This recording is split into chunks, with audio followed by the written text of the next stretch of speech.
Good evening, everybody, and welcome to Encounter Roleplay as we're about to get started with the Night of Blood. Well, actually, it's going to be 3 Nights of Blood, so should be fun. Well, let's roll into our player introductions quickly before we do our sponsors.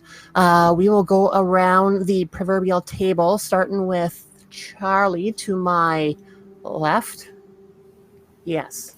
Hello, good evening. That's me. It's Frost from Fire, brand new Twitch director for Encounter Roleplay, which I'm very excited about. This is my first game, I think. Oh, I technically Cult was my first game. This is the first one I've been really excited about, to be honest, because we're going back to Warhammer, which is kind of my roots here on Encounter Roleplay, and I am ready for some mud, blood, sweat, tears, other bodily fluids of miscellaneous origin. Preferably not my own, but who knows? I'll be playing Cinderella, the human prospector, who is randomly rolled using Cubicle 7's amazing 4E system, which allows you to completely randomly roll your character, which is very cool. And it rewards you with extra XP, which is always fun.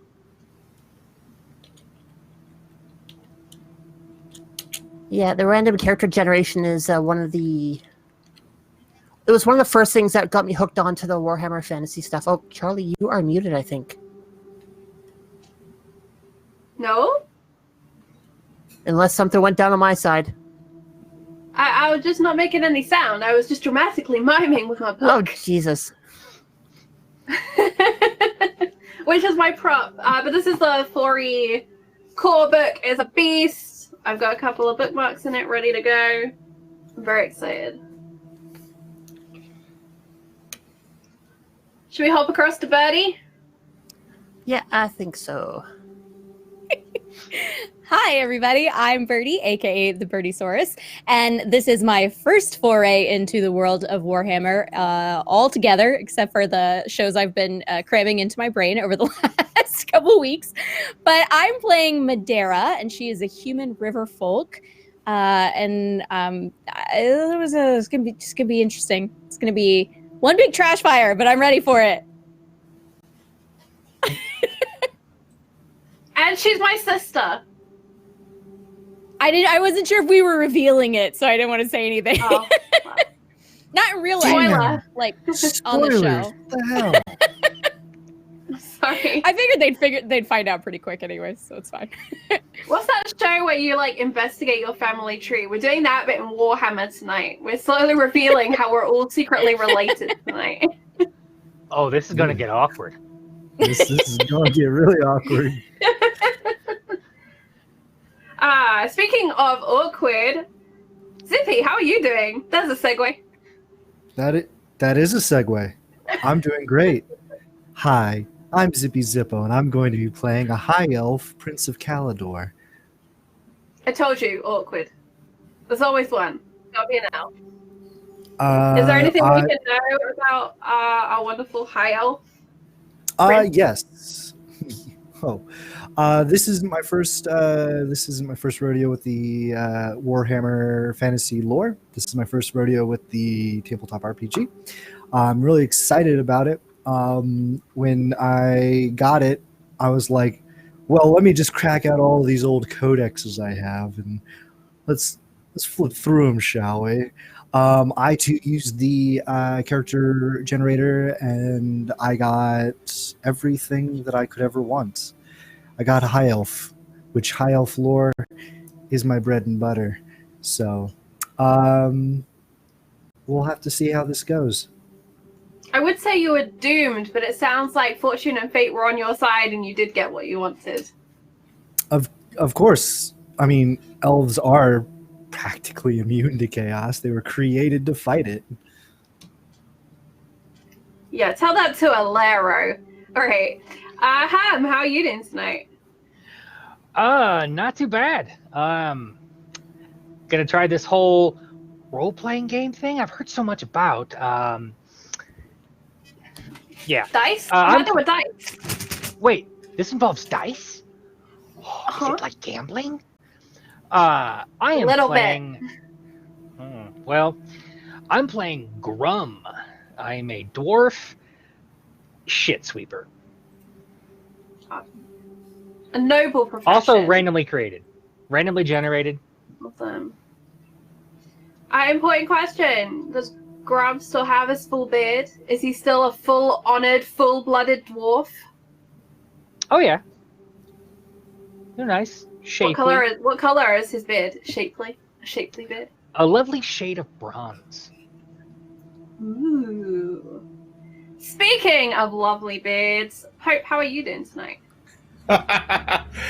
I am delighted. It's great to be here, back on Encounter Roleplay, and with all of these lovely people, playing in the dark far past, as it were, as opposed to the dark far future. So we'll see just how doomed we all are, and if the luck of the cards are with us. Let's see. The liar. Huh. That doesn't go well. Seems like we're back to awkward. So for anyone watching who's just joined us, we're using the 4E Cubicle 7 Warhammer Fantasy Roleplay system tonight. We're very excited. We're going to be playing Night of Blood, or as it may be, Knights of Blood, because we will be running for the next 3 Mondays concurrently with this wonderful crew. Although some of us may be doomed. In fact, a lot of us are doomed, because a lot of us are humans. And, so let's head over to our wonderful game master for tonight. Charlotte, back to you. Back to the studio. Thank you, Charlie. That way. Yeah. Yep. It has been quite fun to go through the character creation and watching what everyone has rolled out. Warhammer is not your fluffy little dungeon crawler type game where you have a huge pile of hit points. Warhammer is muddy, it's bloody, and it is gonna hurt. And I cannot wait. Evil, I know. Yeah, so I am playing the role of the Games Master tonight. I am Charlotte, also known as Foxfire22.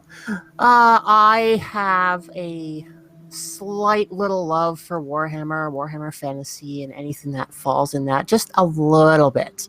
So when I was approached to do this, I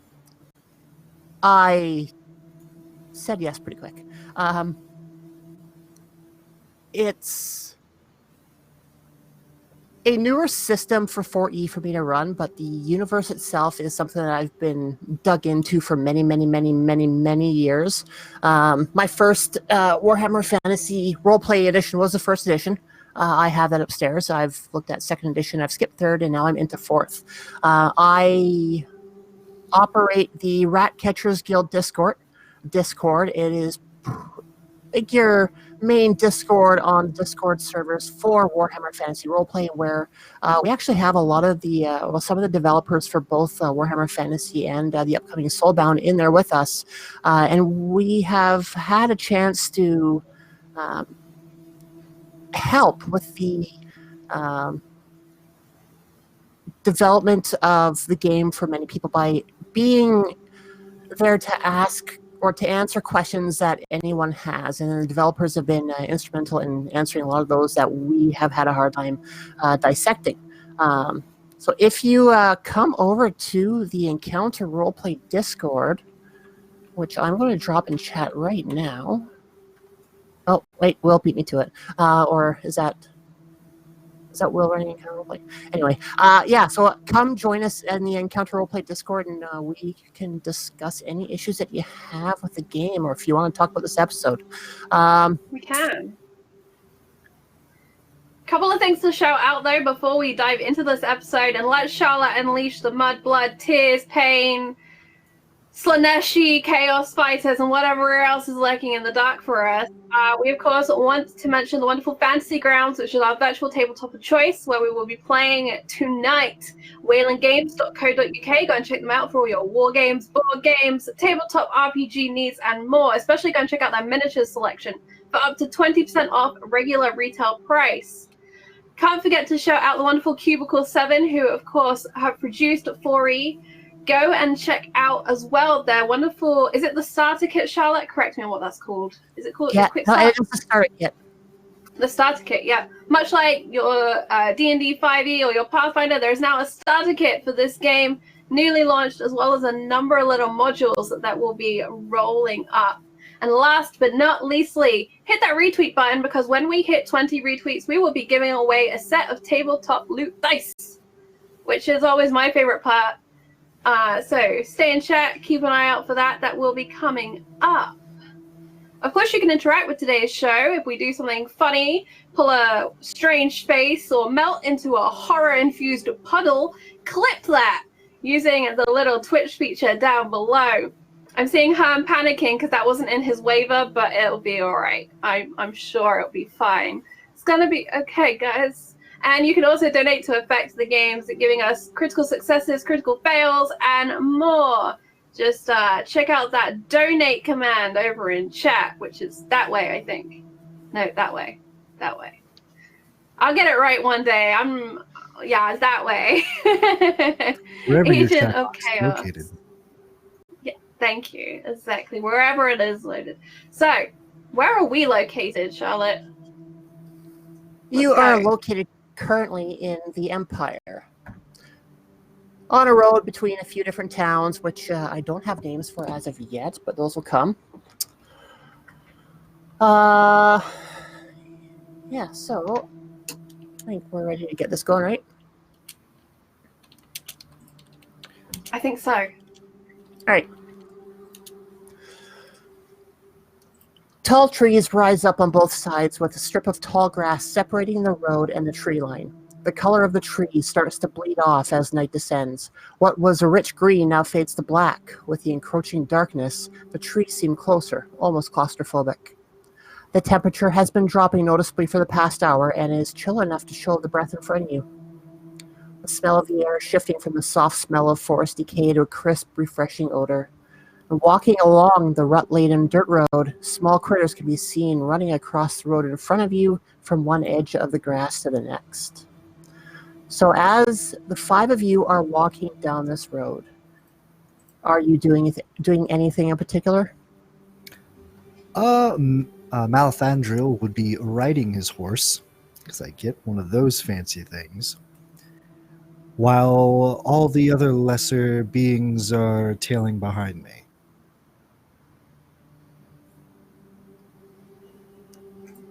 I mean, to be fair, I'll be consulting my little map.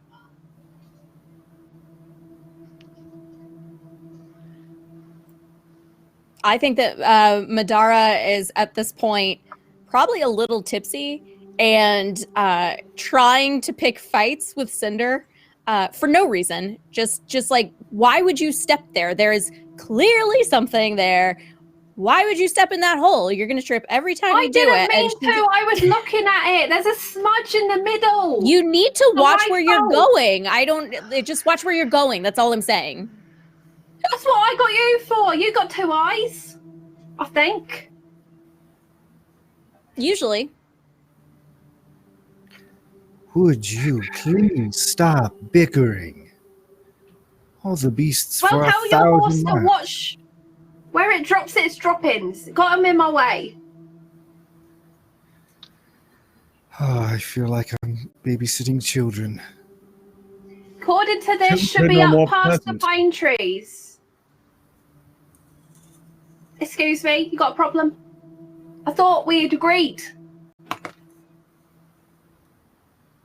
That's what I thought. Up past pine trees.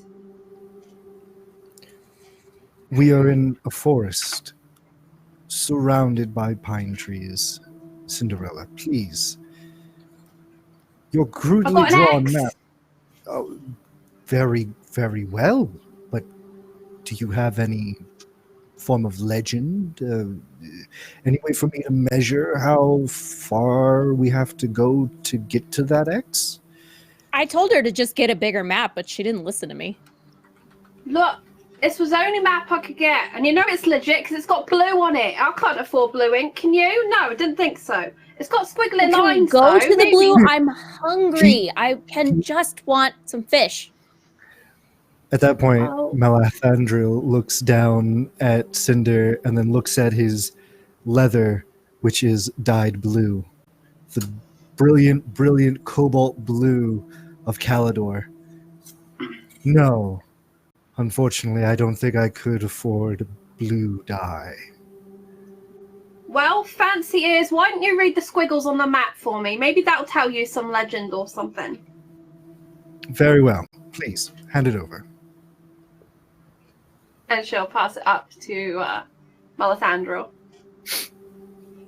I look over the map.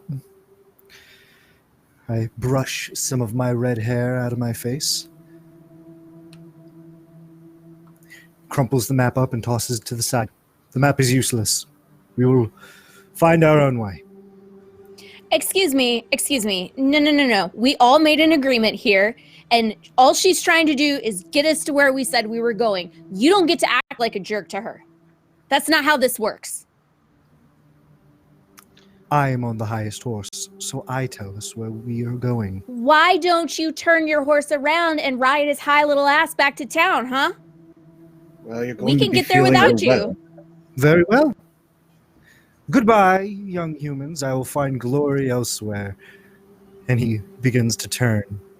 He kicks up his horse. The horse gets on his two hind legs and begins to gallop down the road. Deserters the are map. doomed.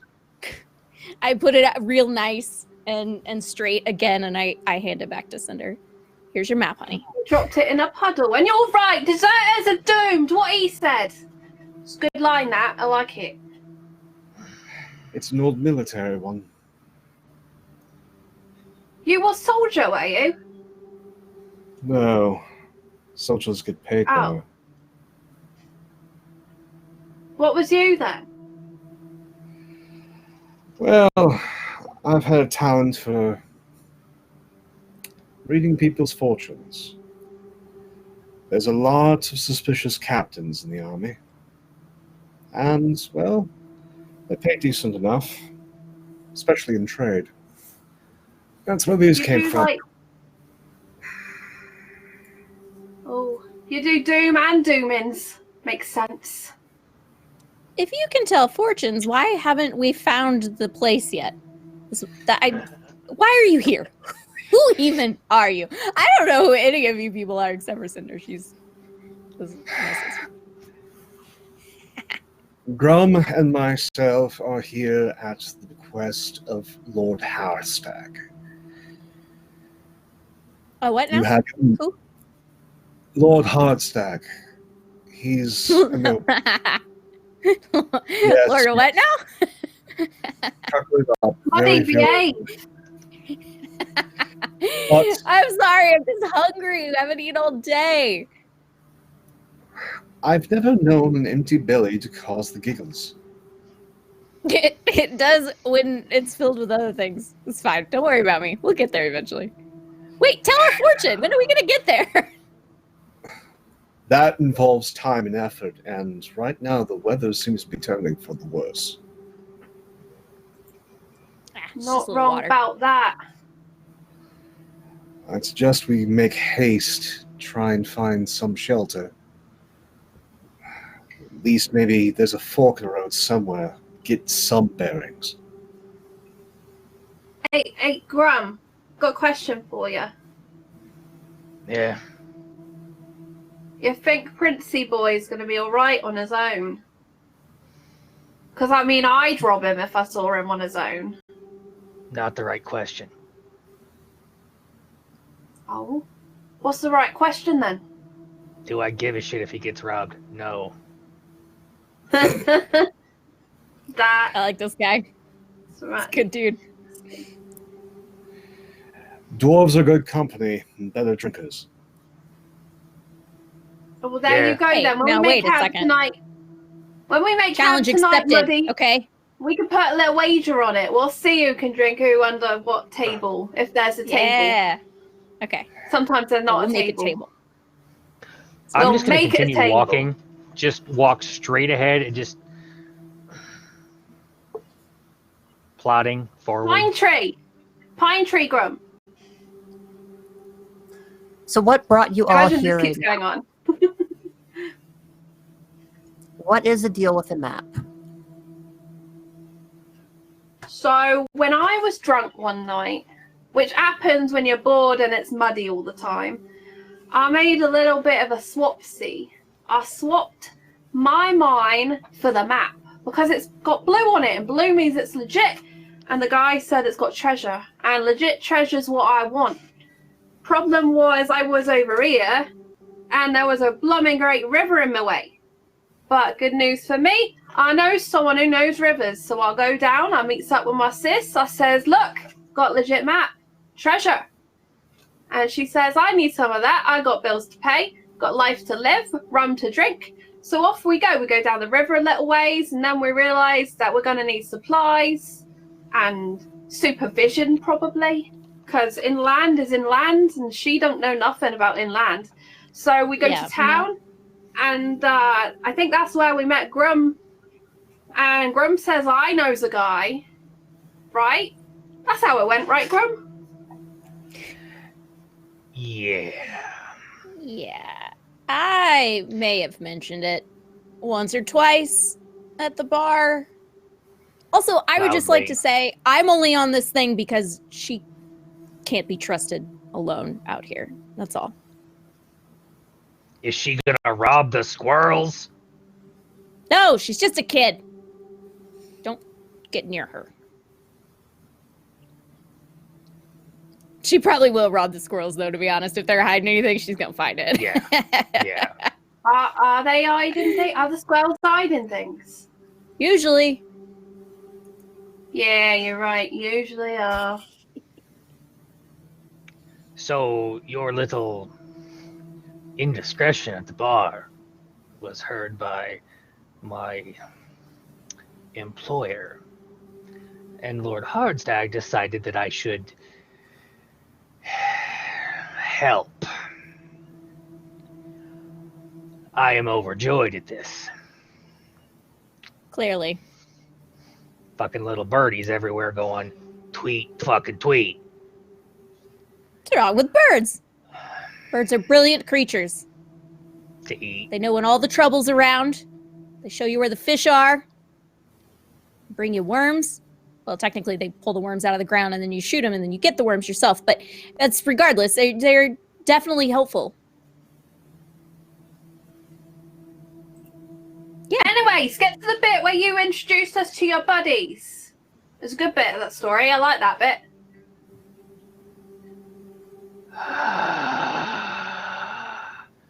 So, my employer decided that I should help, and to facilitate that... Yes.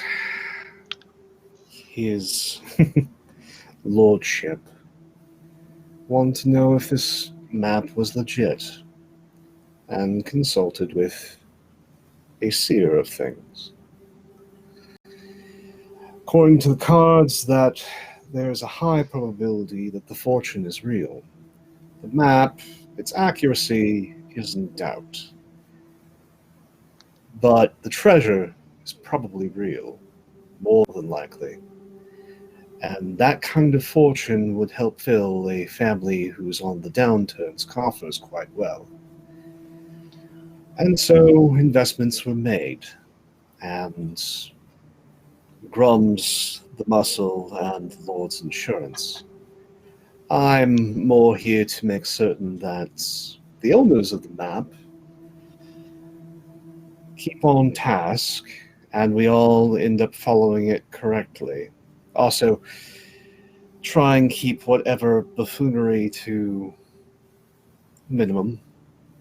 Are you going to talk this slow the whole time? Because, like, I'm going to fall asleep. We did. My dulcet tones are lulling you to slumber. Yeah, I mean, you guys are just a real big ball of fun right now, aren't you? Oh, I'm the most fun. Absolutely the most. So says in the courts. I was moving my way up until this fortune came about. But with my cut, I should be able to afford nicer trappings and move further up, possibly become one of the Lordship's friends' advisors.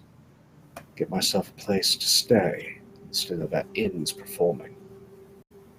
Get you a brand new deck of cards. That's what you get. Yeah. Kind with the That's- shiny gold on the outside. I like those. They're wonderful, but you don't buy cards that you're going to do readings with. Bad Where you fortune. get them? They're Oh, usually he a gift. steals them. Oh, Smart. okay. Mm-hmm. That's how he saves money. Makes sense. You must Yeah. put them through the ringer in Altdorf. Gambling's not necessarily my forte, but I do know how to say a word or a phrase, and I'm reckon quite quickly with how the weather is swiftly turning at night is coming along. The man on the high horse will turn around when he realizes he's in the middle of nowhere. Speaking of Steve, Mr. Clippy liven Clop, things up again. how did you come to be with us, Mr. Clippy Clop? Melathandriel is riding his horse, grumbling to himself. Petulant children. They do not know how to talk to their betters. I'm a prince of Calador. They wouldn't know how to find their way out of a paper sack, even if it was drenched in water. I came on this adventure for glory. Glory to my name and glory for Uthwan. But all I seem to be doing is babysitting a beardling and 3 children. There's no glory in that. So I'm going to find glory wherever it may be.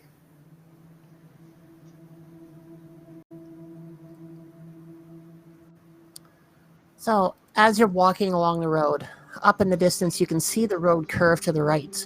You notice that it's getting easier to see details ahead of you, but tainted with a sickly green glow. You look above you and see Morse start to peek its leering face above the trees, casting a sickly glow on everything it touches. This can only mean one thing: Geheimnisnacht, the night of mystery. You've rounded the corner and are able to make some lights out in the far distance ahead of you. You begin to hear the clattering of iron-shod wheels against the rocks in the road from behind you, as well as the sound of hoofs on hard-packed dirt. When you look behind you, a coach is careening down the road, pulled by 4 horses that look a greenish-black in the moonlight. Watch where you're going, Muddy! I want to push my sister out the way. Well, what the hell happened? How did he multiply them? He just had 1 horse when he left. This is ridiculous. Careful. It's not what you think it is. It's not horses? What is it then? They look like horses. There's horses. What's the blow about? The night of mystery. The night of misfortune. We're going to need to find quickly. If you can, keep an eye on the carriage. Make sure no one disembarks and heads our way. If so, grab for your daggers. Hide in the woods. Right. Okay. She grabs her great big pick off the back. It's like a dagger, it's just got 2 ends. It's a very nice 2-ended dagger you have. Good job. Hopefully they will oblige us by putting their heads in the way of that. But we really need to be making time. Are we planning on mugging the carriage? Is that the plan? No. I'm fairly certain that a lord that has something that fancy and is on this kind of night has nothing but malcontent and misfortune on their mind. You're right, no one fancies out in this weather. And Not there's by 2 choice. lovely women and a bunch of weary travelers on the road. Easy pickings for someone who wants to certain lusts. Now listen, I don't know who you think you are, but this one I don't is see no not easy women and pickings, weary okay? travelers. There are more of us Fight out you. here. Fight you all. When are we eating? When we I find reckon both. I'm gonna just turn around. Be quiet. Cool. Walk. Edge of the road. Walk. Eye on the carriage. Anyone gets out, we deal with it then. Until then, map. Eyes on the prize. That's all that matters. Oh, he's smart. Prize. I like him. We'll keep him round. As you're talking, the coach itself gets closer to you, and it has no intention of slowing down. It almost feels like it's starting to speed up.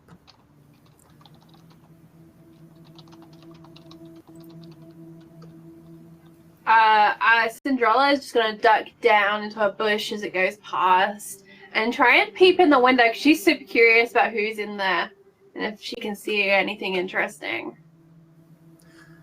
When you try and look inside, all that you see are drawn black drapes across the windows. No chance to see in. I sink a little lower in my muddy puddle. I've moved off to the path and I'm just leaning on a tree. Now, if I was going the opposite direction of them, would I have come across this carriage? You would have seen it a little bit sooner. Okay. You would have heard it. Well, you have night vision, or what is it? I have acute senses, sight, and night vision. Yes. Yeah, so you would have seen it a little bit more clear than what the humans would have. And I think when I see it pass me, I roll my eyes and pinch the bridge of my nose. They're going to try to board it. Curse my honor. Very well, as a Prince of Calador, I will go back and save the petulant children. And he rears his horse back and he turns around and chases after it.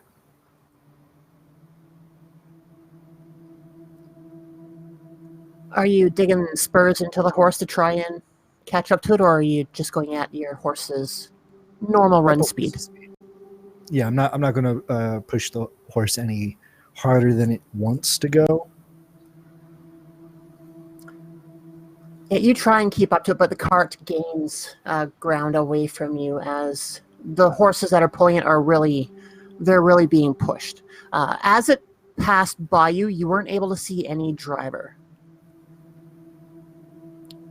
So now as the coach comes up to the four of you, you're all on to the side of the roads to let it pass, correct?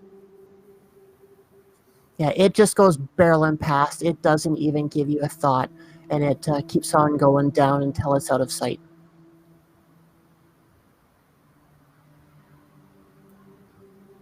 Seem a little rude. Splashing Right. up dust and shit. It's okay. When we get to the next town, I'll tell him I thought so. Sounds like fun.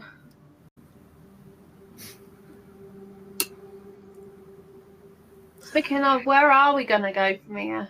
I don't know if I like the green. Just keep heading forward. Hopefully there'll be some sort of inn, some way station, wherever that carriage is taking its master. And about 3/4 of an hour later, it's almost like he was prophetic. You start to leave the forest and get into a small opening in the trees. And on the right-hand side of the road, you see a small cluster of buildings, one of which looks like an inn.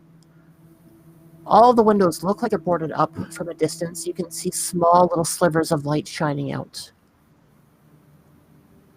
To the right of the inn, as you start getting closer, you see that there is a stable, and to the left, a workshop and two houses, both of which have smoke coming out of the chimney.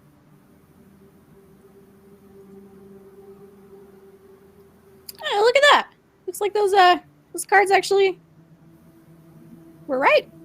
I'm a little impressed. All right, now I want my fortune. You're good. Not that good. This is where we're going to have to bed down, but I'm ill at ease about it. Which part? Boarded up. Stable. Don't hear any horses. Where's the carriage? Maybe they left. This Kept may have not going. been their stopping point. No. Travelers pull over, especially when weather's getting this bad and on this night. You don't continue pushing on through the darkness. Let's go knock on the door and find out where they went. I start trotting off. Oh dear. Don't worry, she's real good with people. It may not always be people. go with fish, Sometimes you too. have to learn them the hard way. All right, I'll keep an eye on her. And Cinderella will kind of go along, trying to be kind of semi-stealthy, doing a lookout. And where's Malathan? Did I pronounce that? I feel like- Malathandra? Malathandril or Malith. He's I want to say riding up into town, and if it is truly storming and looking as eerie as it does, his Calidor barding on his horse, it's very distinct. The Calidor barding for horses look a lot like dragons because Calidor is the kingdom of dragons in Ulthuan. And because of that, I feel like flapping in the wind, Malthandril's cloak, which would be kind of dragon-esque in like looking kind of like Batman's cape kind of deal, kind of make it look like a nightmare, a winged bat-winged horse. Yeah, the weather so far at this point has just gotten cooler. The wind has picked up a little bit. The sky's partially cloudy, so it's kind of cutting in and out of the green moon. There is thunder off in the distance from where you came from, but there's nothing threatening as of yet for rain or storminess. It's just dark and green and eerie and getting cooler.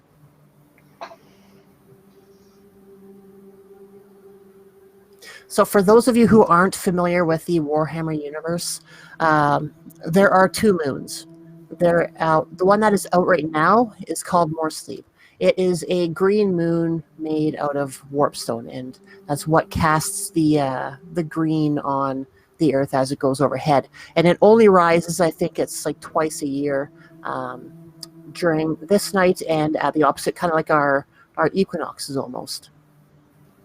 Isn't it the moon that the Skavens celebrate to the 12-horned rat? Yeah.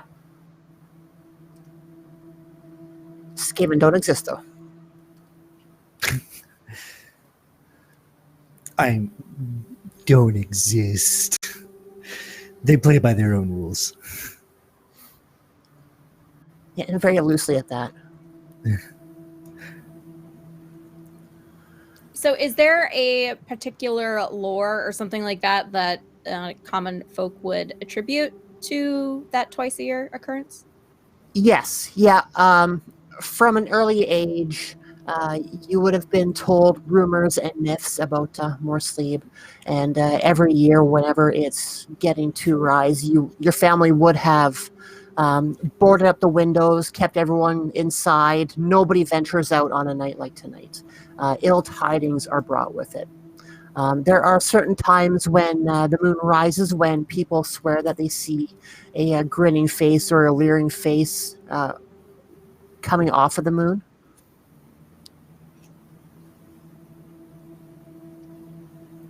Well, I don't know why everyone's so creeped out, and I will walk up to the big one with the boarded up windows and knock. It's just house, an inn. It's fine. Maybe we're the ill tidings.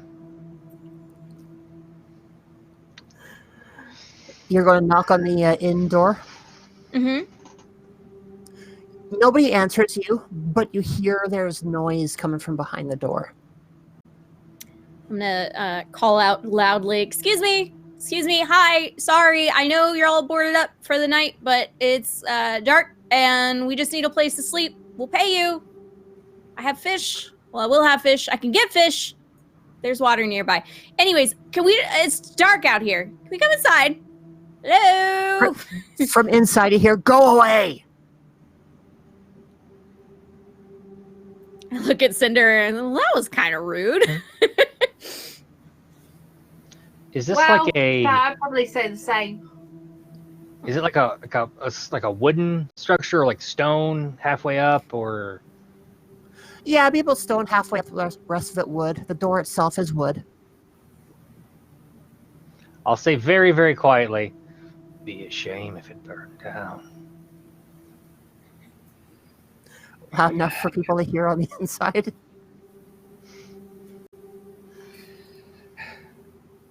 If they're not Lord going to... Hardstag doesn't like his associates to be inconvenienced. Excuse me. Hi. Okay, I know you said go away, but like, please. Also, we could stay in the stable. I'm fine with that. I've slept outside plenty of times. Is that okay? There seemed like there was space. Yeah? Okay, I'm gonna assume you said yes. I'm gonna walk away. You, as you're walking away, you start to hear a bar getting lifted off the door on the inside, and the door opens up a creak, and you can see this man poking his face out just a little bit, trying to get a good look at the group of you. Oh, I'm gonna turn around. I was like, oh, hi, hello. We just need a place to sleep. I'm sorry. I know it's creepy tonight. Everyone's creeped out. I'm not creeped out, but everyone else is creeped out, and I'm sorry. I know it's scary when random people knock on your door. Although it's an inn, so I guess you could be used to it, but it's fine. Listen, we'll be really quiet if you just let us hang out for the night. We'll leave really early. We got places to be. I'm gonna look at her and look at the man in the doorway and just sort of give a look of help me. Why, by Sigmar's name, are you out on a night like this? What kind of fools? I kind of forgot. I don't know why the rest of them are out. I don't know. I'm usually out all nights. I don't. I'm traveling on a job from a noble. Suddenly, you hear the words, "Blood of Cain." What are you doing? Oh, no, he's back. Okay, I don't speak for him. I don't know if he's going to be quiet.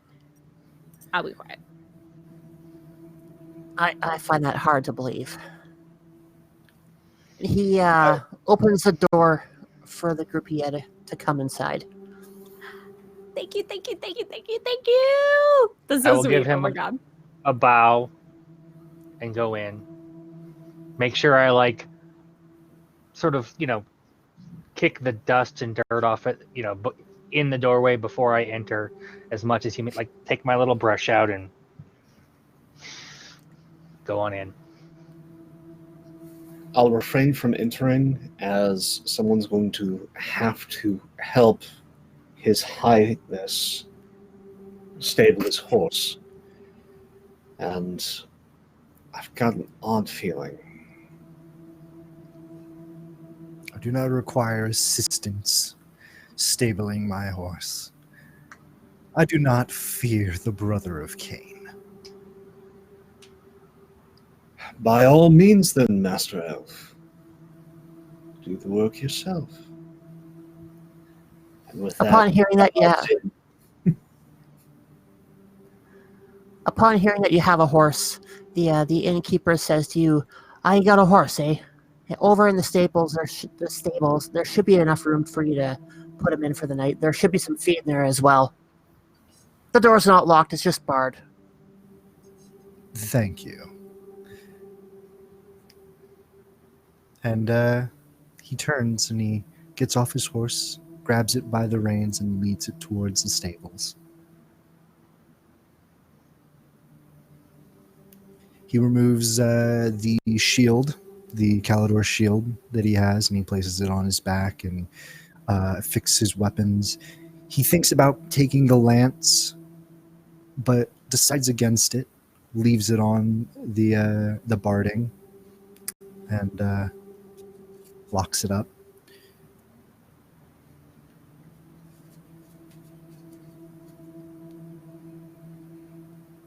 Then returns There to you the go to head into in. Yep. So has everyone made their way inside at this point? Yes.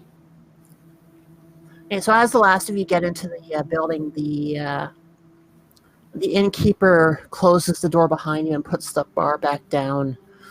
And he's standing there by the door now, and you can see him. He's of average height. He's a bit stooped.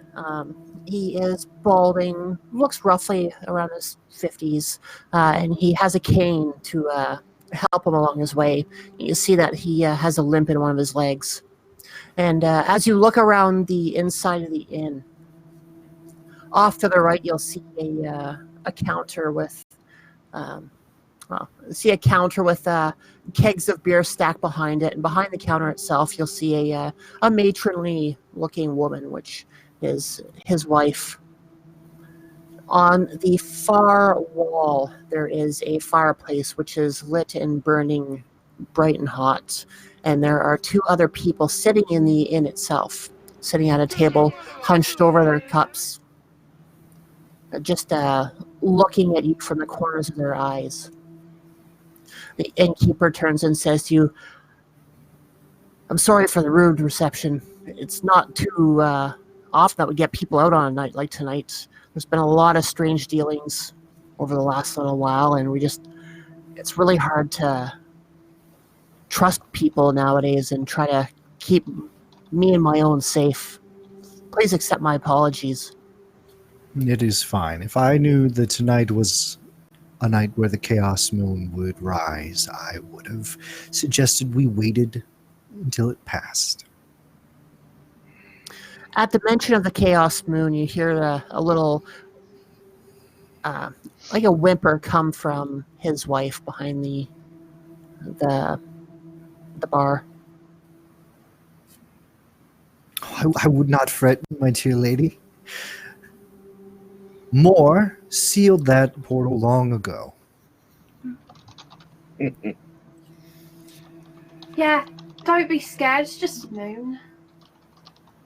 I don't know. The guy with the card seems to be pretty worried about things, and so far he's been right. So, no, Muddy. Shh.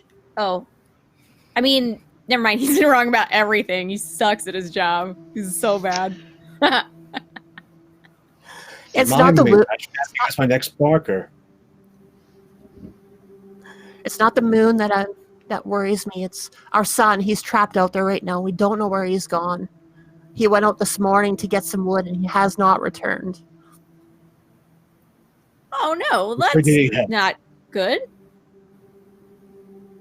We didn't see him, if it helps. We did not. We've been all along the road from that direction. There's a really big thing with horses that went by at one point. I don't know if that helps. Probably not. Was it black?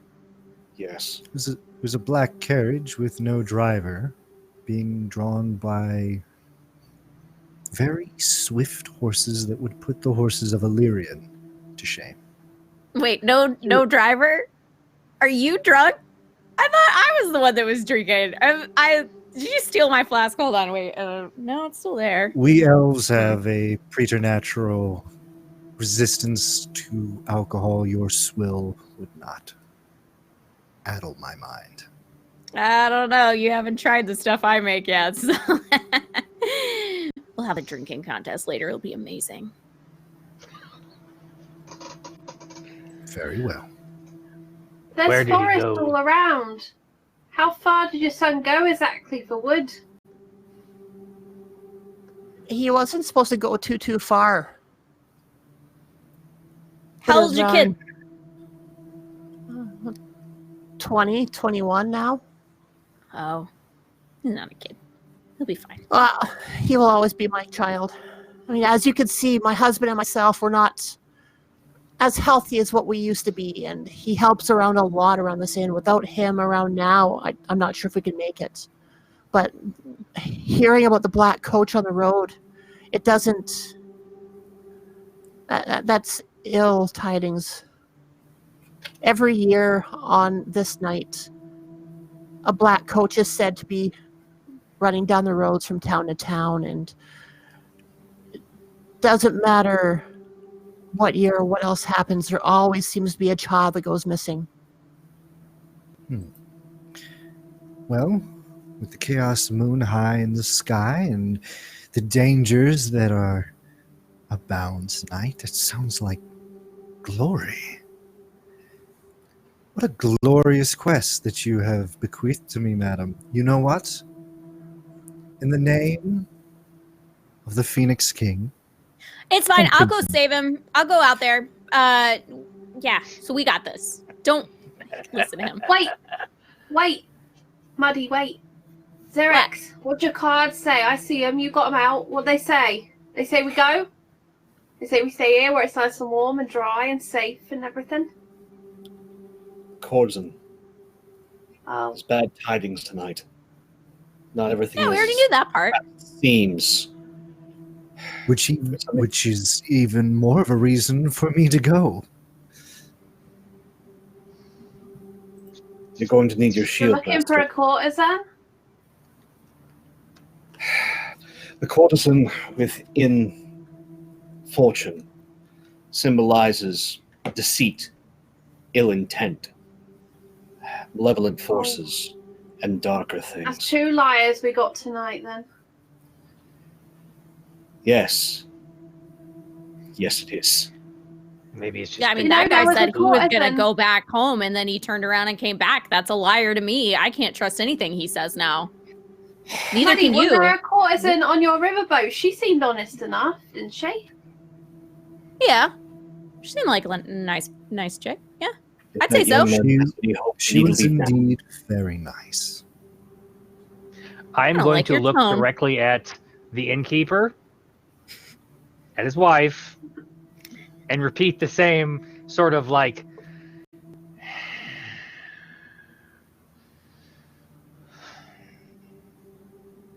what's his name?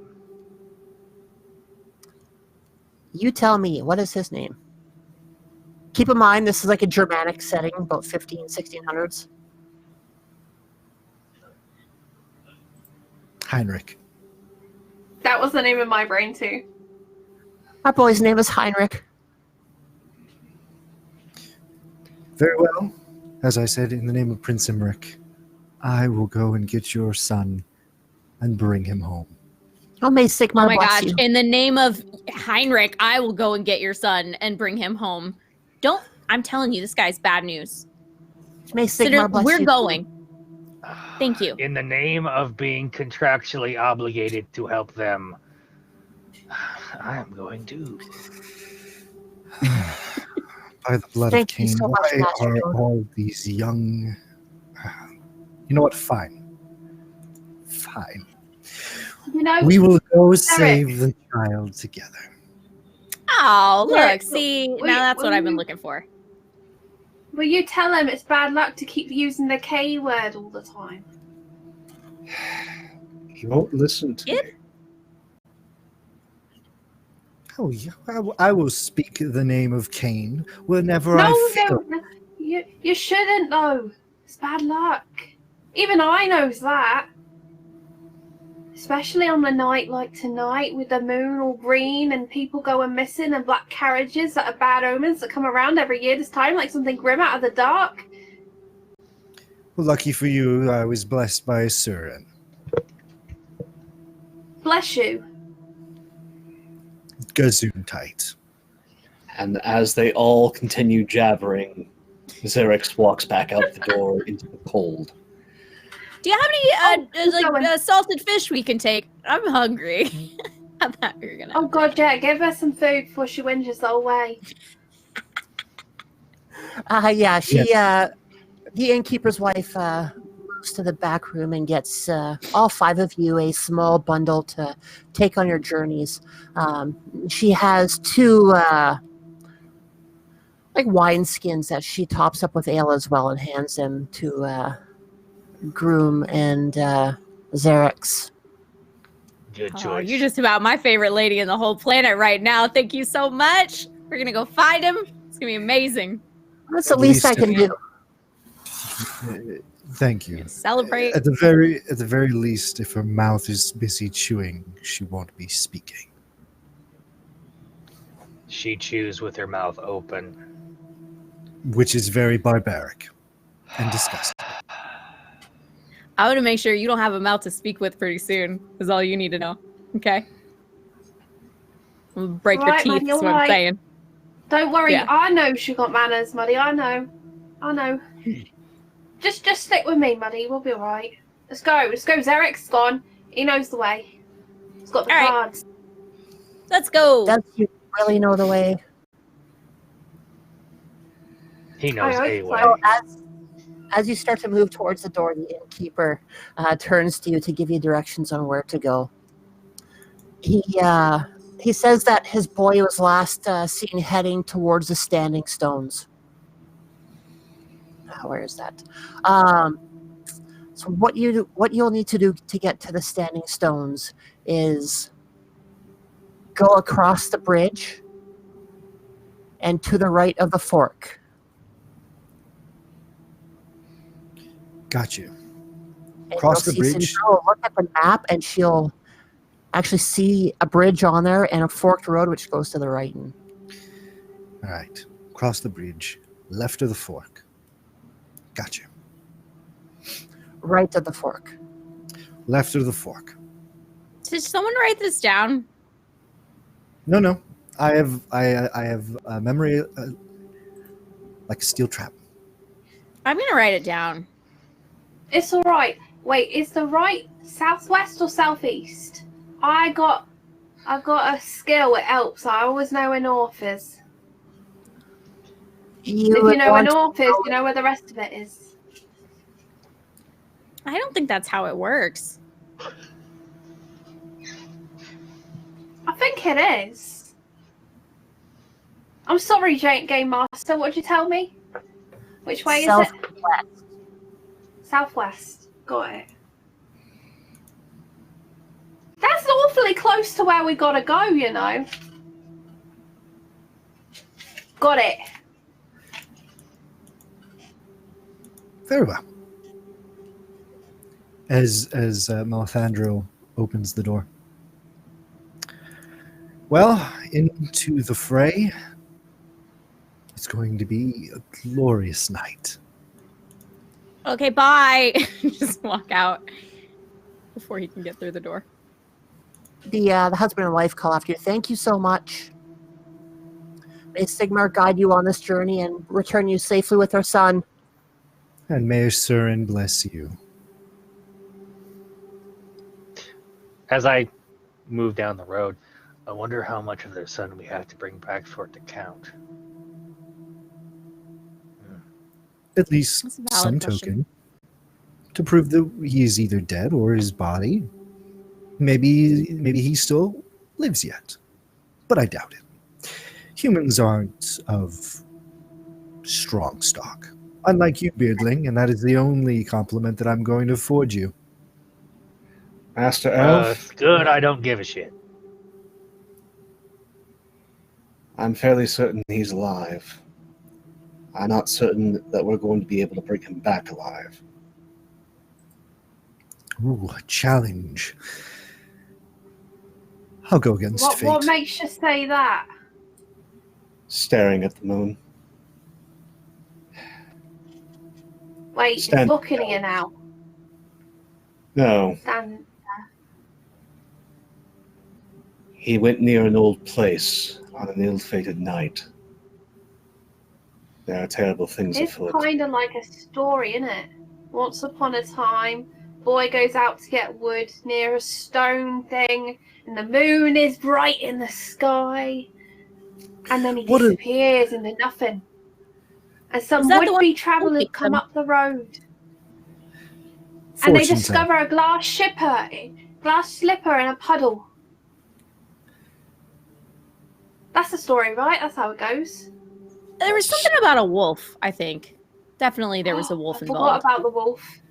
Yeah. Yes, but Who sound like beastmen.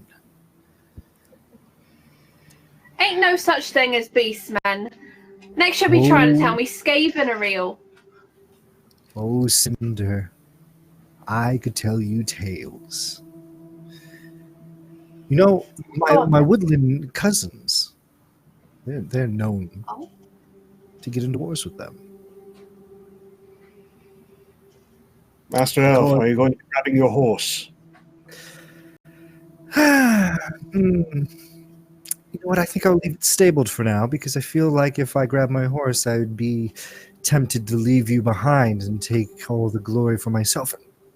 I'm feeling generous tonight. If you were feeling generous, you'd let me ride your horse. Nope, Just absolutely not. I would never taint my saddle with the rump of a human. He said taint and rump in the same sentence. I like him. He's my Madara, favorite again. your highbrow humor is all that I anticipate. I think he's got crush on you, Muddy. Oh, I know. They all do. It's fine. Have you fought the beastmen in hand-to-hand combat, Master Elf? Me? No. No. I leave that to the Woodies. Funny. I have a feeling you're going to get the experience tonight. Which is glorious. This is the reason why I left Ulthuan. Right. Well, the longer we wait, the more of them will be out. So you make your way down the road. It takes probably about 40 minutes to get to the bridge over the river. And as you get closer to it, you see a sheen of dew on the surface of the bridge. But you also see some hoof prints and wheels, tracks of hooves and wheels in mud going across the bridge.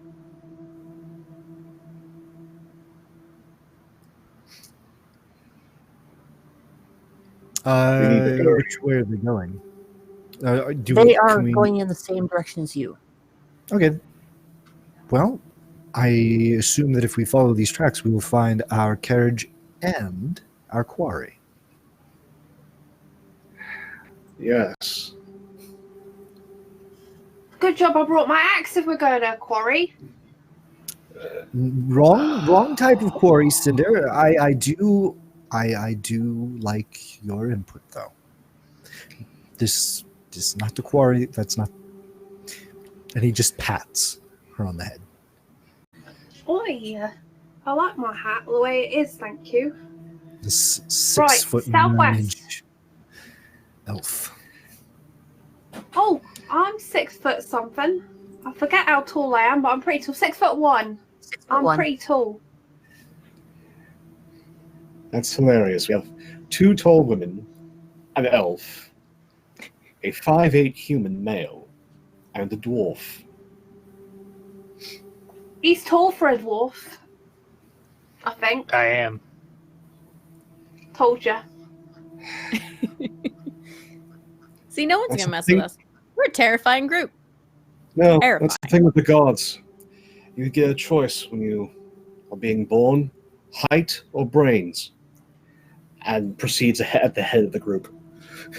And it looks to me like he's got neither.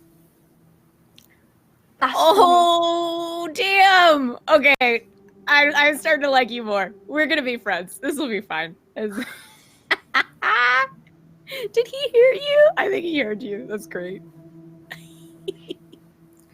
It's good. We should laugh more. We may not get the opportunity to soon. Okay, Captain Buzzkill. Right back on it. Priest of Moore once came to me when I was young. Usually you would get a doomsaying. I didn't get such a thing. Instead, I got gifted that deck. How comes you got a present and I got a doom? That seems like a con, that does. Because some of us have to tell the story of those that have fallen. You humans have weird traditions. I mean, don't get me wrong. The whole transitioning to being Phoenix King is also weird. But it's also exhilarating when you think of it. Standing in a pillar of fire and hoping you don't get roasted alive. Make sure you invite us to that party. That sounds like a good party, that does. I'm afraid that you will be long dead. Alright, use your peepers to do a peekaboo and tell me who's down the road. I look down the road. You see nothing but more road. I see two figures standing at the side of the road. They're playing a game of dice. Lunatics. Who plays dice Who's winning? in this weather? That's an important question too, because we want to beat them. I don't know. If you run ahead, you'll be able to find out. Too dark. Hold on, I'm gonna finish I'll this go. fish first. Don't leave the group. It's okay. All right, it's a straight road. And she takes off. Don't make running. me use my dad voice. If for some reason something befalls you, we know that we will be okay. No, you don't. Why'd you get that out? Charlotte. Because I have a feeling I'm going to have to throw it in a moment.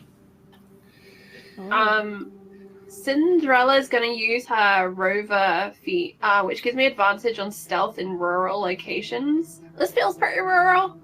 And she's going to kind of run, and then she's going to go onto the softer bank of the road so she's not splashing in puddles, and kind of stealthily run up because she wants to see what's going on with this dice game. She gets up there and starts to get very confused because she can't find anybody playing dice. Must be a bit further. All right. And she looks back every now and again. Cinder, Jeez. don't get Give me too the far line. ahead. No. It's fine. It's fine. She's fine. I'm gonna As long start as moving at a faster pace, but not running. As long as she's still alive, that's always a good sign.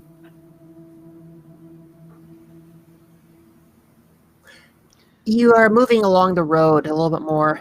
About another 5 minutes pass when Cinderella notices that there is a fork in the road that's coming up ahead. I nearly made a cutlery joke, but I'm going to refrain. And I want to take a look on either way of the fork.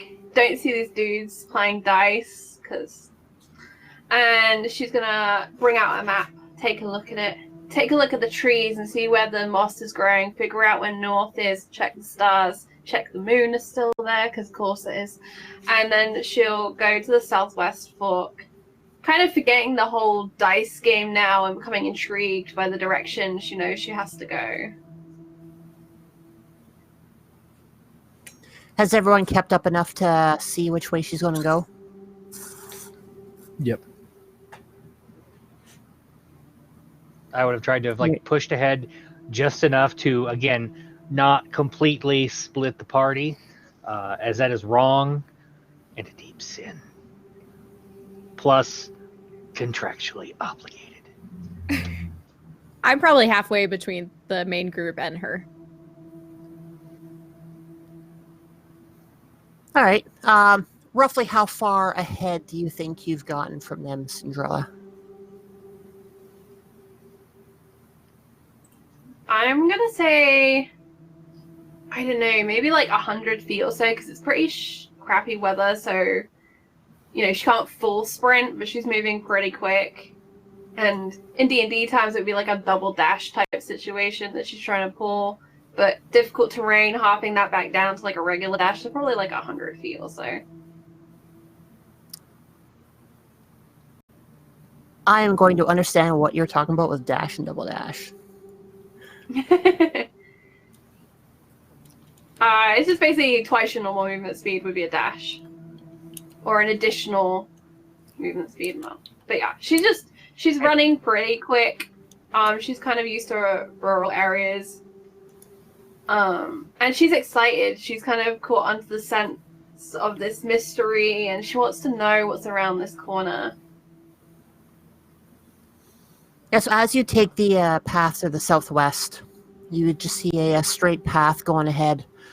Your vision is still, even though the moon is out and shining a little bit with that green sickly light, you still don't have as good a vision as what some others in your party will have. So, as you're moving along the road, you start to hear rustling from the left side of the road.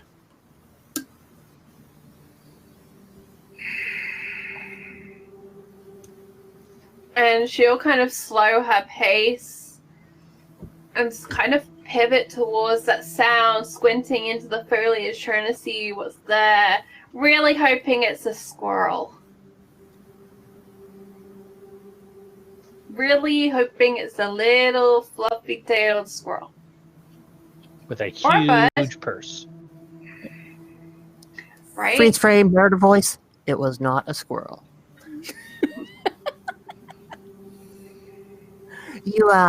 You hear more shuffling in the undergrowth, and as you're looking into the trees, you start to see this human-type figure move out of it, and you hear it muttering and mumbling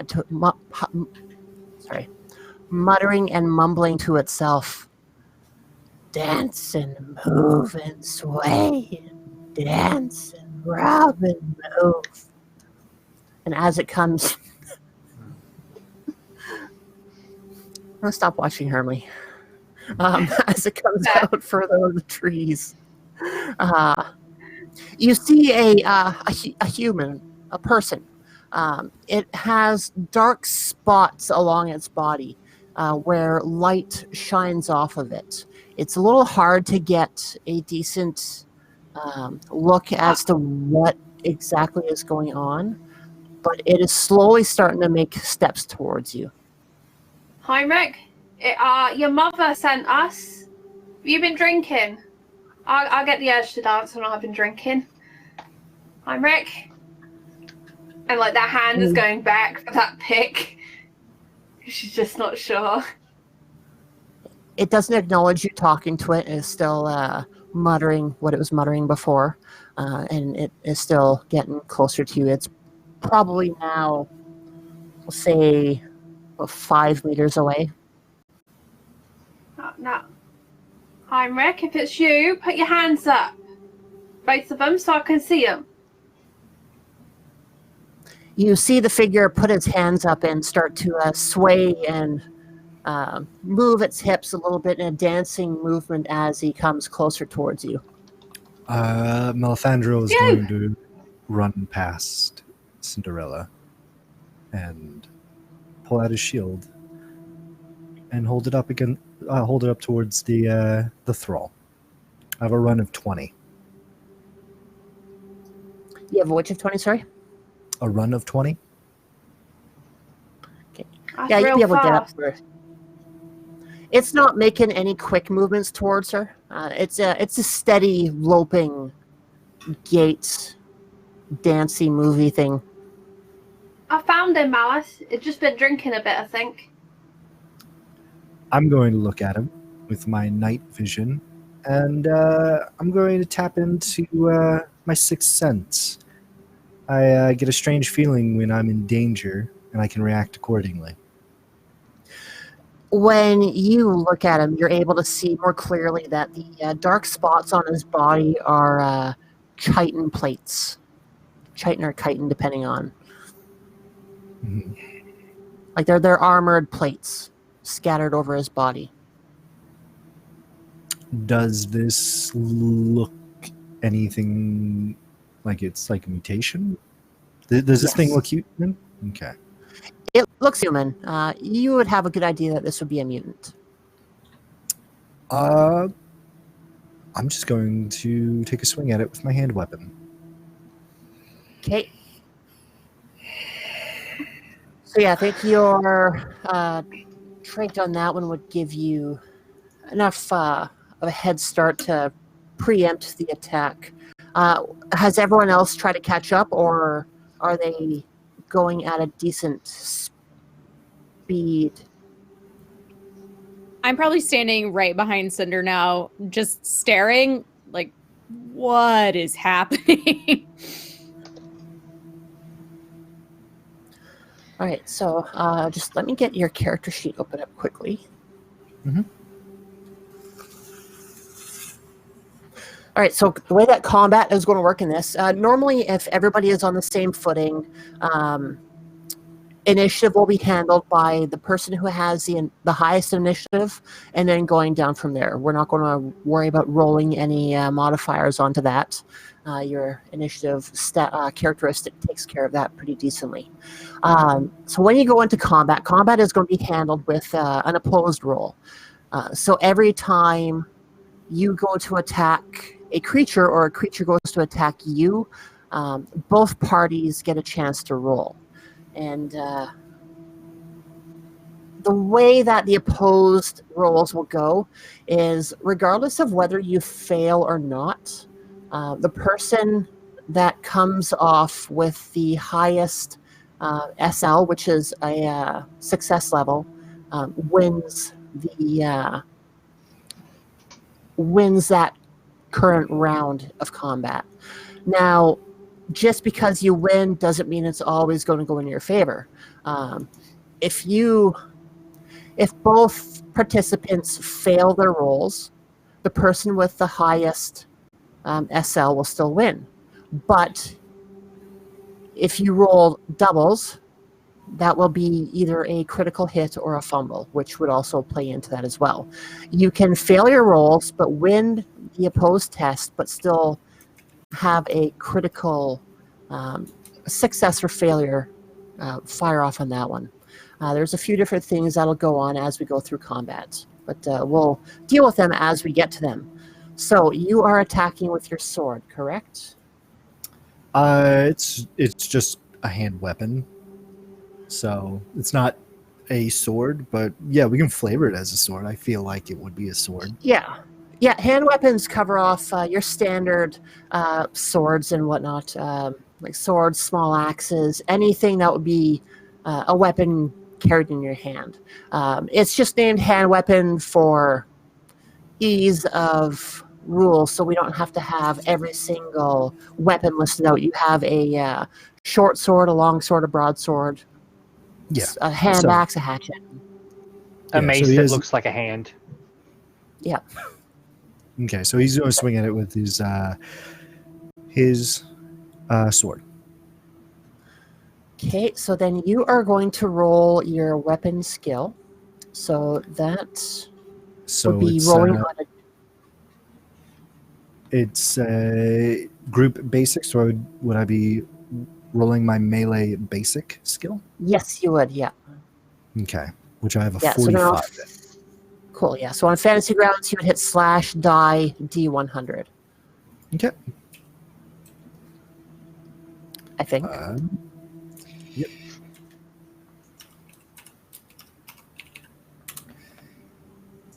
All right, so 22, you are successful.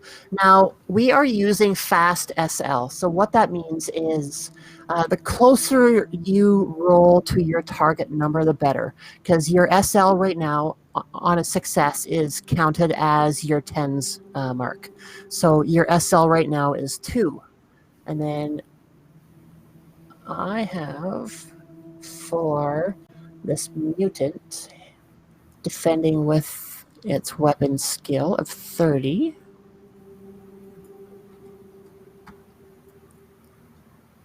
and it hits a 57, so he loses. So you hit the mutant. Now, I just have to double check one thing, because I think...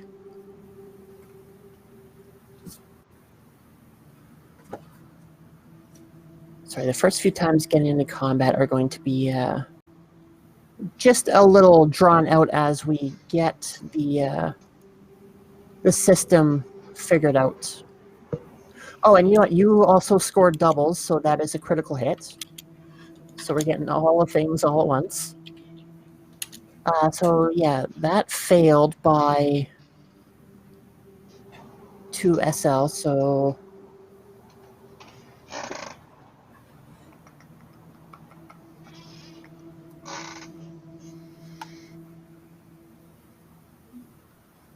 Sorry, bear with me for a second here. That's fine.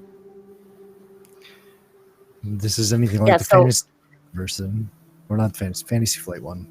It's going to be a lot of math. There's a little bit. As we were talking about the starter set earlier on, I grabbed my handy reference sheets from the starter set. So I'm just going through those quickly, which is handy to have. I got the book beside me as well. It's just quickly parsing through this.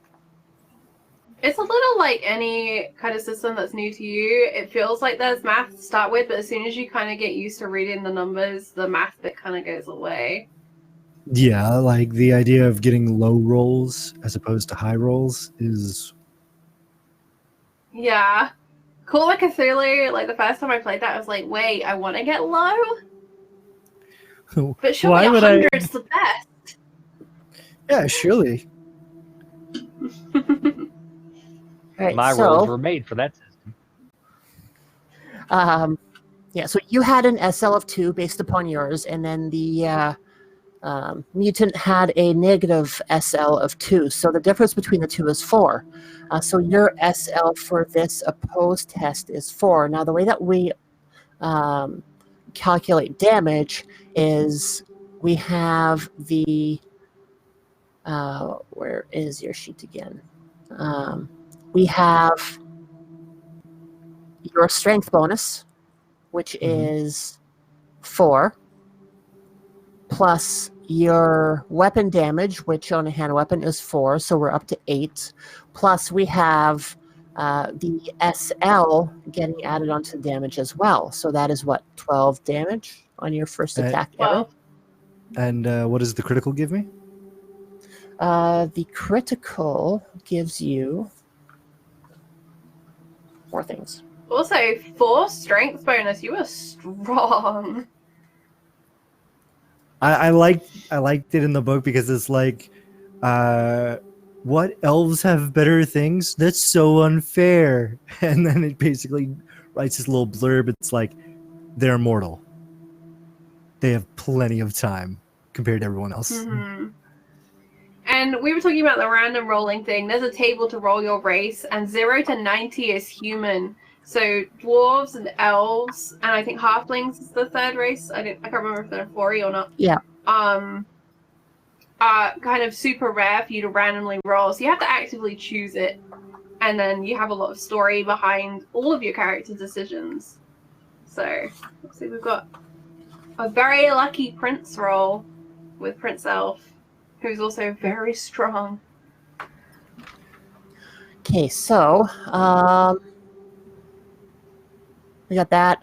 We have to determine where it hits on the enemy. So a 22 is going to hit the left arm. So the way that we factor in where the damage hits is the attack roll that you made. So in this case, he made a roll of 22. You would reverse those numbers. So in this case, it's still a 22. But say we had 21 as a roll. To get the location hit, we would reverse those numbers. So instead of 21, it is now a 12. And in that case, it would have been a hit to his left arm as well. So roll me a D100 for the critical wound. And to figure out hit location, the numbers are all written on the second page of your character sheet with the diagram there. 73. Which right, so is... the bot. Crushed elbow Crushed elbow. with an additional 5 wounds. 17 wounds. Don't man, it's mess like with this elf. Like when you hit your elbow on the desk. Oh god. And you hit it so hard that it shatters. Shattered and split. Yeah, so you see the elf run up in defense of Cinderella, and he has his shield outstretched in front of him. He pulls his sword, he takes a swing, and he connects with the arm, severing the arm at the elbow. And the blow continues on through into the torso of the mutant in front of you. And there is a as it drops to the ground dead. You know that this thing is not getting back up. Wow. You know what, Cinderella? I think you could have taken this creature with that pick of yours. It was so weak. I guess. I want a challenge. I guess Xerax was right. I mean, the guy's not coming home in one piece. He's now like 2 pieces. But we could scoop him up, right? We don't even know if this is Heinrich. No. Oh, he answered to his name. He did a dance. Who dances? He was already dancing. Name? Someone doesn't chat like that unless there's something already going on. There's more. Who is the last person to leave the inn?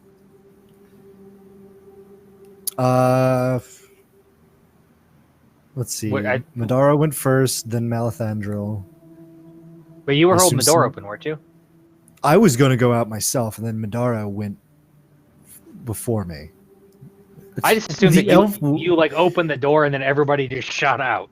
The elf. Oh no, he thought he was going out first. Okay. The elf would never hold I'll the go door out open last. for. As you're talking about Heinrich, in the back of Cinderella's mind, she remembers hearing the mother calling out after them as they're leaving that you'll know him by a necklace around his neck with a twin-tailed comet. Hold on, I gotta look for Sigmar's necklace. Hold on.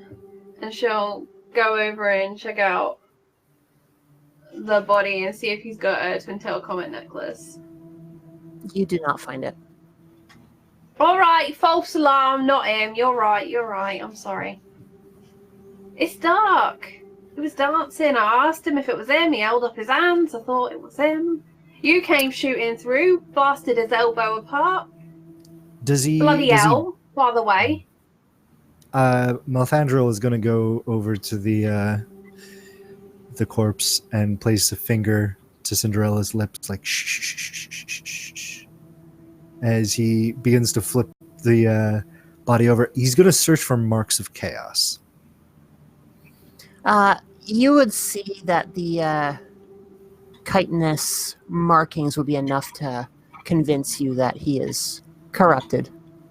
Does he have a smell like rotting flesh? No. Okay, not Nurgle. Does he bear any talons? No. Okay. Probably not a obvious Zinch mutant. His eyes are normal. A little yellowish, but normal for the most part. Okay. All right. Okay. Skin's not red. We can roll out corn. He doesn't have any tentacles. Nope. Okay. Well, he is not obviously towards any of the cat. He's just a mutant. So he'll turn to... What does the card say?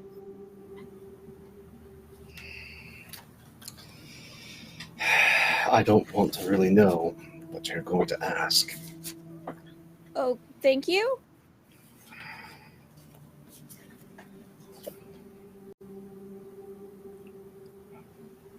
Please be something good. Please be something good. No. This is bad. What is that? This is very bad. Oh.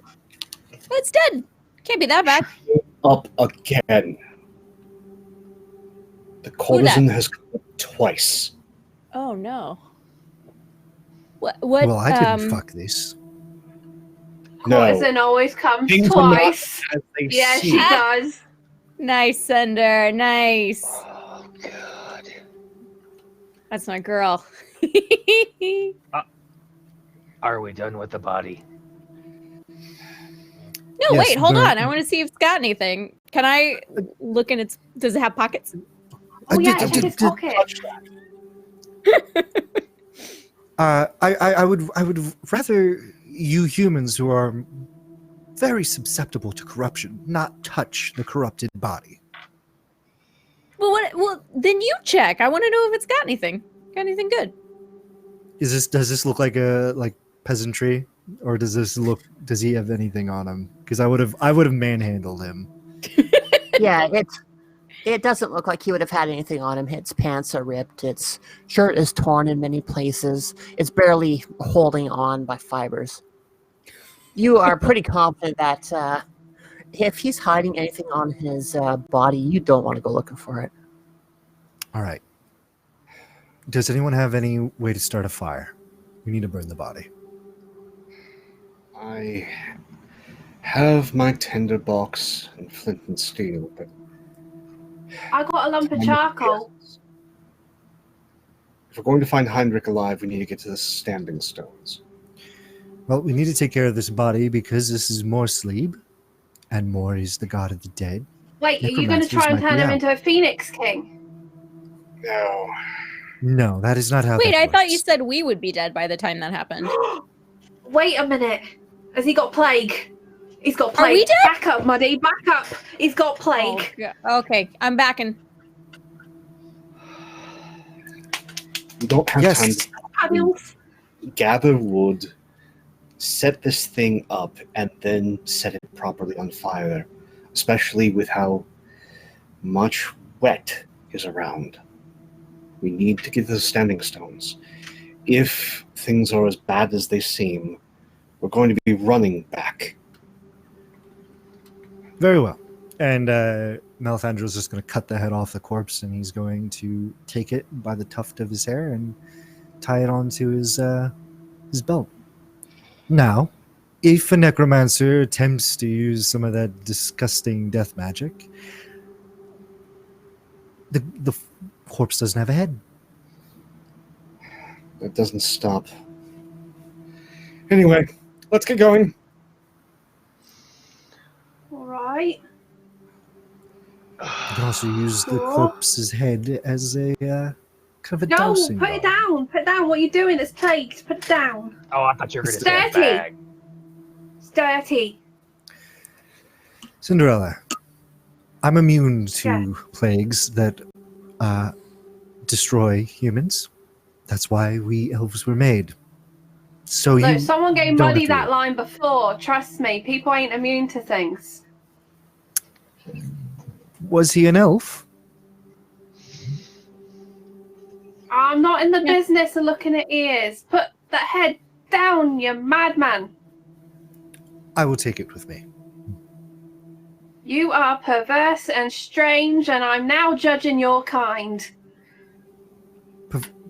What do you assume that I'm going to do with this head? I have no idea, but you're keeping a severed head, and that's strange and perverse. Very well. I'll just let you think whatever you think. It doesn't matter what you concoct in your mind anyways. You're only Are you around sure? for another Does it 20 bother you years. just a little bit what I think? Does it bother you just a little bit that I think you're strange and perverse? No, because within 20 years you will be dead, or by the end of the night. Don't you go at me with that thing. And I'm going to go Why? closer to Grum, because I don't Yes, trust yes. Melisandre. I doubt there's a witch hunter for a fortnight from this place, but if they came upon you with a severed head, there would be words. She has a point. They'll think poorly of you. And considering that heads and their connotations with certain entities, which I think I heard you muttering, I'd probably leave the head off to the side. Can we cut it up and use it for fish bait? Not right No, now. we're not using it for Running. chum. I care not what human witch hunters think. Okay, I am keeping the head as an early warning signal. Can you, like, wrap it up or something? It's really creepy, to be honest. By Sigmar's Who will. carries a head? Really? Maybe that's why he's saying the K word all the time. Maybe he's one of them. Ah, yes. I am a follower of Cain. Huh? He said it. He's behind it. He made the moon turn. Do I look like the Back Witch King? demon! Don't you speak that name either. I know that one too. Do you know that he was once a high elf? Son of Anarin? The first? Why are you talking so much? I thought we were going to find the kid or the treasure I'm or going, some rocks but or something. You plainly have a problem with me taking precautions. No, we have a problem with you carrying around a severed head. That's a little bit different than just precautions. If the thing starts gibbering and jabbering, death magic is about. All right, Maddie, we're going to start moving It's- quickly and quietly away from Elf Boy. Cinder. Agreed. It's like Yes, a canary in a coal mine. If It's- that head sings, we're all dead. God, Exactly. Malfandrel goes in and pulls out like a kind of like a little carving knife that he has, and he starts ripping the teeth out of each, and he puts it there. Now it won't bite. Maddie, quicker. Work We quicker. don't have time for all this. I'm walking. Well, he would be doing it while he walks, you know. Yeah. So You've heard of whistling while you work. Well, Whittling while you walk. yes. So you're all carrying Right, down the so- road. Yeah. Yes, Mhm. quickly. Zarek's He starts leaving out- us behind. You see Zarek's pick up the pace, and he starts to get a few meters ahead of you, and y'all try to get caught up to him. It's about 5 minutes down the road, and you see an opening at the end of the road that you're currently on. It looks like a circular glade, and as you move slower up to it together, you stop and you take a look to see a group of people in the middle of it. And it's hard to make out exactly who they are or what they're doing. You see them swaying to a beat that you can't hear just yet. There is an altar in the middle of the people with another person standing at the head of the altar. So it's almost like this one person is standing at a lectern with a bunch of others surrounding the opposite side of it. And what you can make out through the green, gloomy glow is that the person at the head of the lectern is holding something in his hands. And that's all you can really see at this point. is there any type of heraldry or symbols that are like they either are adorned with, or is there any crude flags or anything that are pinned up on any type of banner or whatever? No, all that you would see is the 6 people that are at the foot of the lectern are dressed in similar fashion to the one that you killed already. The person that is at the head of the lectern is in robes, and off in the distance behind, just past where he is standing, you're able to make out the dark shadow of a coach with horses standing at the head of it. Does it look like So- there's any way to get? Because this, sort of path to it. I assume does it like big clearing, or is it like right there trees nearby? It's a large enough clearing. Say maybe roughly about 100 meters across, with an opening at one end.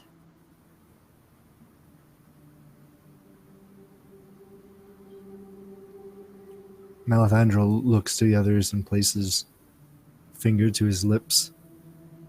And he's going to eavesdrop, if he can.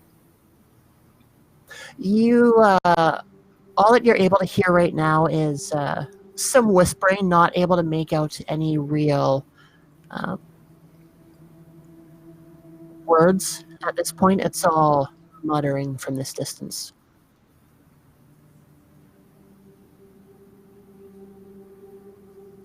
I watch them, and I have a cute sense of sight, so I'm going to try to pick up any like details that the humans and the dwarf would miss. Yeah, as you're watching them, they're swaying back and forth. You can see their mouths moving a little bit as they're muttering whatever it is they're muttering. You get a decent look at one of the people in the circle, and you can see that their legs don't exactly bend the same way as what yours would. It looks like they have one too many joints in their legs. Then I look at his head. His head looks human enough.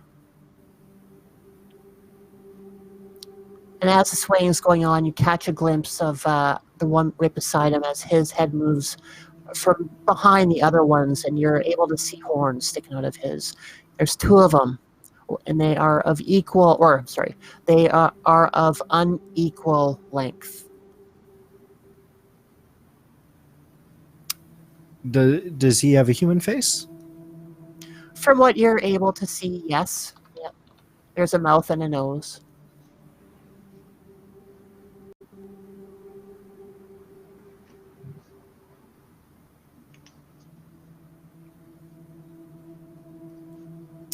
Malthandril is going to take the head,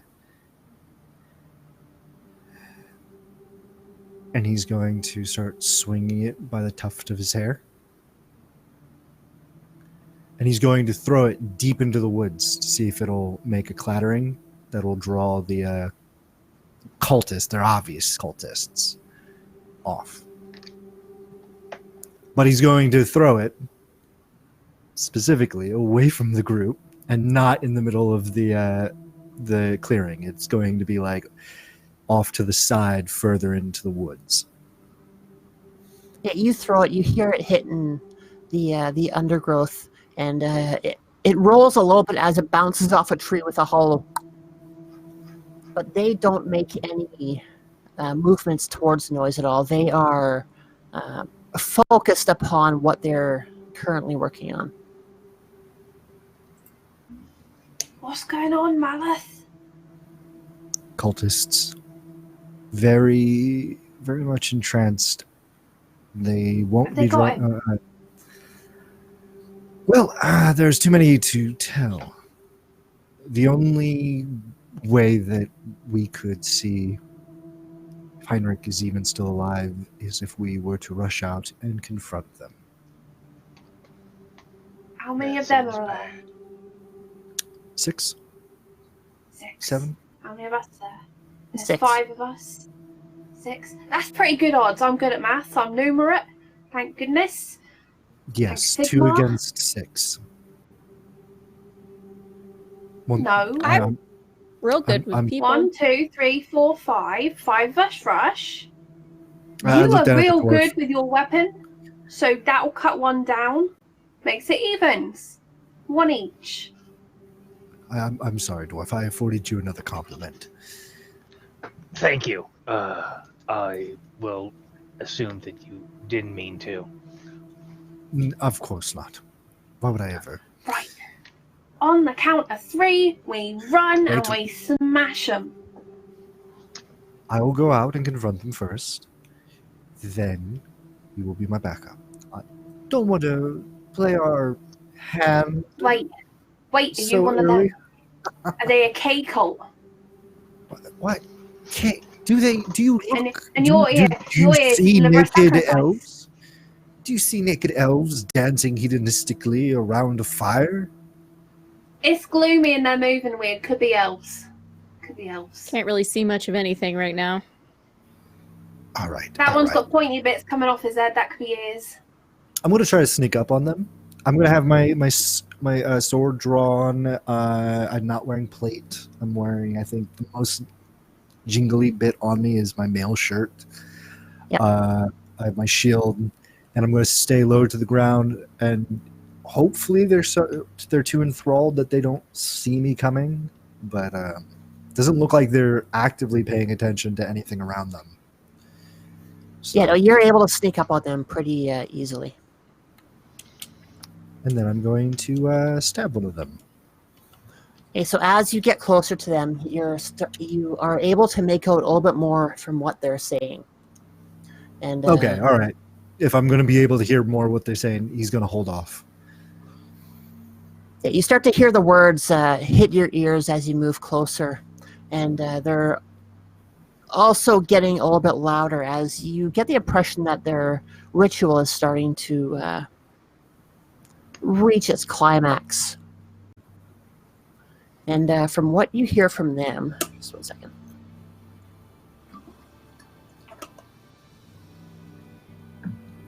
You hear them chanting together, almost like an answer and a reply.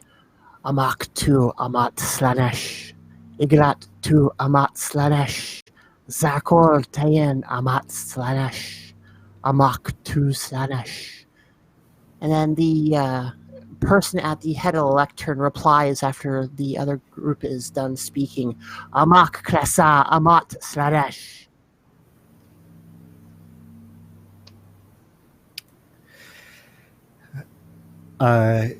Malvendrel's going to attack one of them with his sword.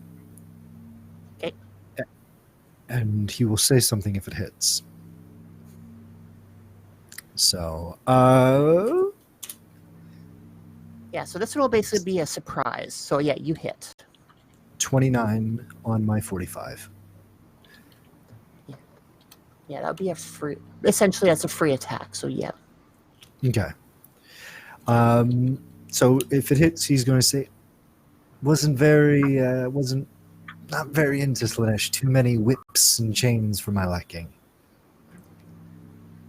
As he takes the blade and runs it across the spine of this cultist and slicing him from nape to navel. Okay, so you would have had an SL of 2 on that one. So that would be 10 damage. And what did you roll? A 29? 29. Yeah, so as you're sliding the blade down, you nick its right leg pretty good. The one that you ended up attacking would have been the one that you've seen first with the leg or the legs that didn't look exactly right. Like there was a little too many bends in the way it moves. Which now hearing the word Slanesh makes so much more sense. So what did I say damage-wise on that? 10? 10, yes. Yeah, so you hit it pretty good. It's not dead yet, but it goes down in a heap as it starts to scream and let out a gurgle. And at the sound of that, the other ones turn to see what's going on, and they spot you. So now we will move into a full-blown combat turn, because I'm assuming everyone else is coming up right behind them. No, I'm going back to town. Except for Groom.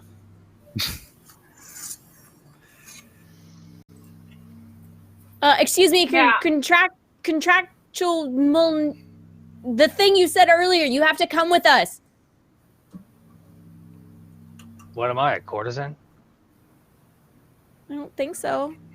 Are you? Is that why we keep doing that? Tiny dagger. I look at everyone and go, daggers up. I feel left out now, but my pick will have to do. It's like 2 daggers. Blades up. What's our war cry?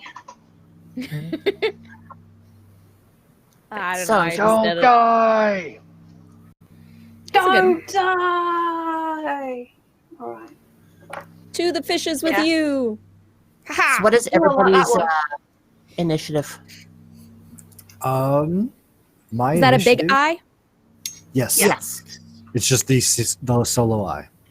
Okay. 53. Ooh. Hot diggity dog. I'm And- 26. Twinsies! You had Mine 26 is. as well, Brittany? Mine was 32. 26s. Okay.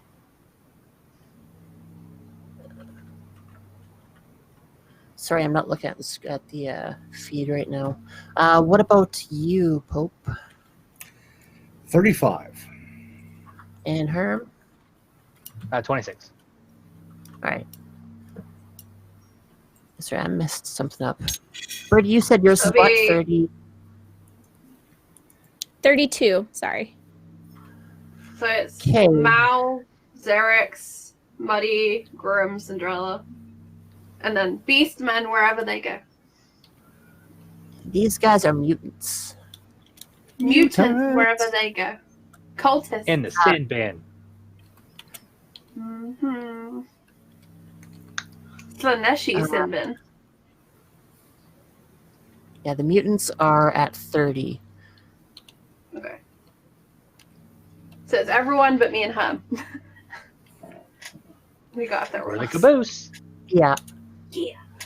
All right, so the first one goes down. There is 4 mutants remaining, and the figure at the head of the lectern, still holding the bundle in his hands, is still focused upon what he is doing. So, Zippy, you are first in this round. How would I get to the cultist in the back?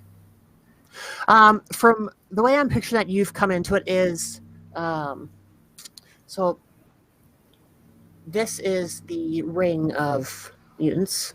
Mhm. The lectern is here, and then Mhm. the cultist at the head of the lectern is like right here. So if you've come in from here, it wouldn't be too much to get around to him right here. It would be too much? No, it'd be easy. Okay, so I'm going to immediately go to the head cultist to interrupt the whatever ritual he's doing. So I'm going to move over and take a swang with my sword. Okay. And that is a wondrous 25. Is it Yeah, coming you up? are rolling. Yeah, I see it. You're rolling pretty good tonight. Okay, so then the mutant. Because I can't see any of my dice rolls, so I'm just going to assume. Okay, I see it in the window. Jesus Cristo, a 7. Roll better, Yeah. clocks.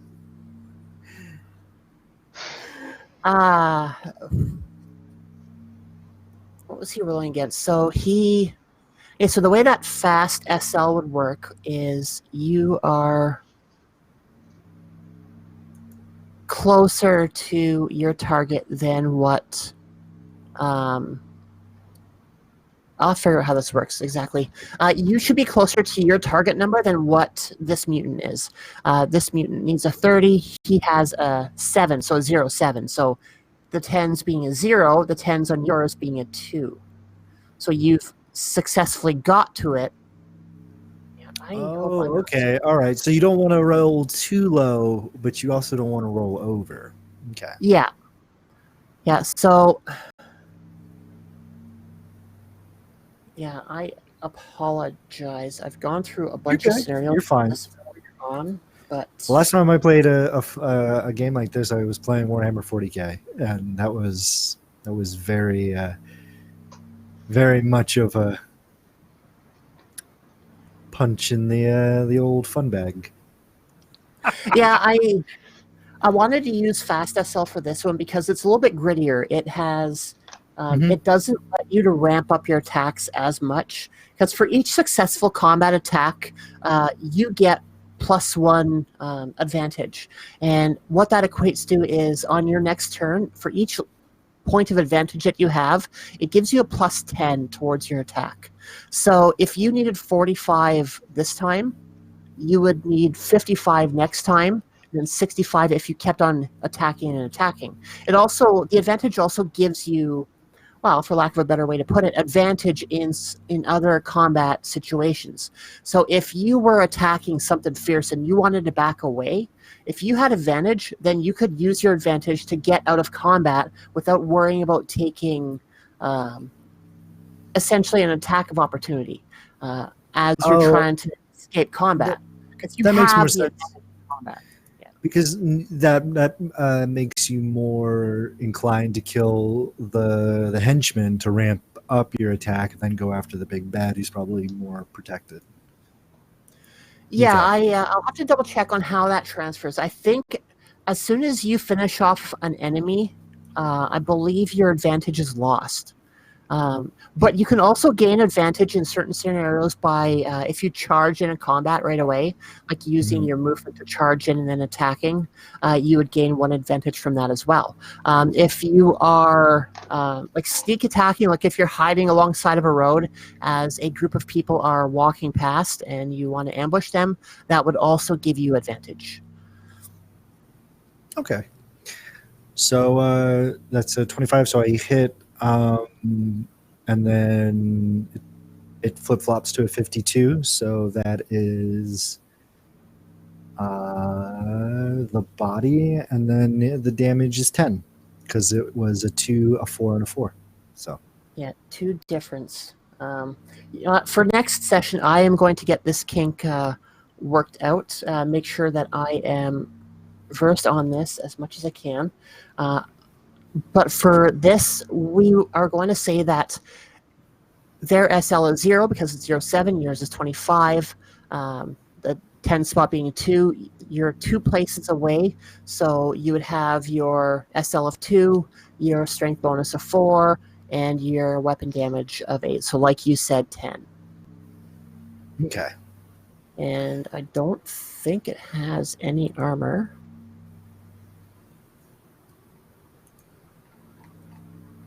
Sorry, which one were you attacking? This would be the main dude, like head cultist. Right. Yeah, so he does in fact have armor. I would suspect. Sorry? I would suspect so. Is it like something? It'd be like a cloth armor or something. It's nothing spectacular. Even just like toughened hide could be enough to stop your blade a little bit. So that will knock that down to 9 damage. So he is wounded pretty good. He drops the bundle that he's holding in his hand from the blow of your attack, and you hear a cry come out of the bundle, like a baby's cry.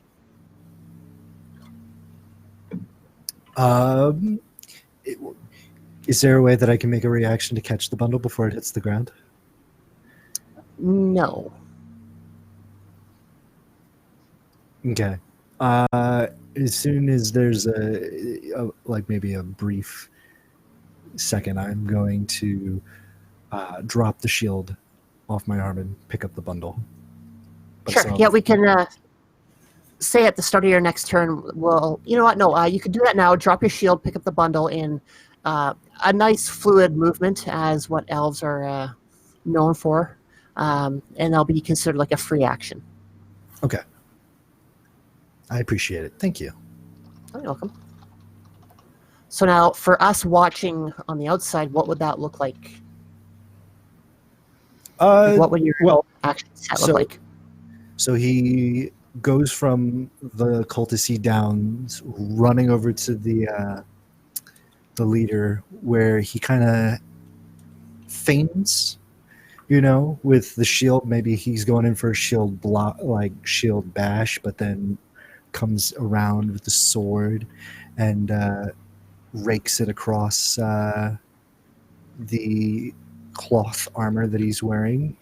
He drops the bundle, and as he sees the bundle drop, Malith drops his shield and attempts to grab it, but the bundle hits the ground. But then he picks up the bundle by the cloth and kind of brings it to his arms, and he's pointing his sword at the cultist, trying to keep it at arm's length. Cool. So then who is up next in the order? Zippy, so that would be Pope. Indeed. Okay, so what you see right now is you have one mutant that has an extra mouth where his other mouth is. One mutant has a whiskered snout. You see one that has thorny scales on him, and then the one that has uneven horns, and then the extra leg joint mutant is on the ground still. Okay. I'm going to attempt to throw my Sayax at Extra Mouth Man. Okay. Let's see how poorly this goes. Sigma, be with me. Really need to save all your character sheets onto a separate page so I can have them all open all at once. Oh, I actually might connect. So 17 versus a 32. Nice, yeah. So you hit. Now, this would be a ranged. They don't get the same kind of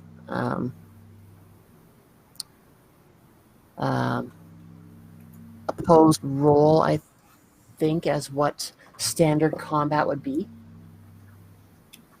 Let's just confirm this.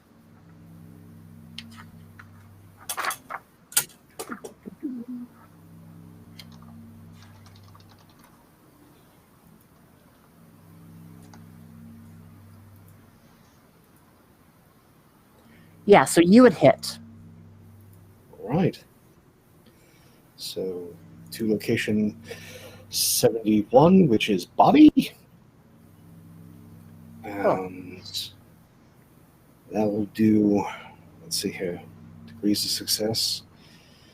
So I was looking at 32, so 1, and then strength bonus is 3, plus 2 for the knife, so 5. So looking at 6 damage body. Awesome. All right, so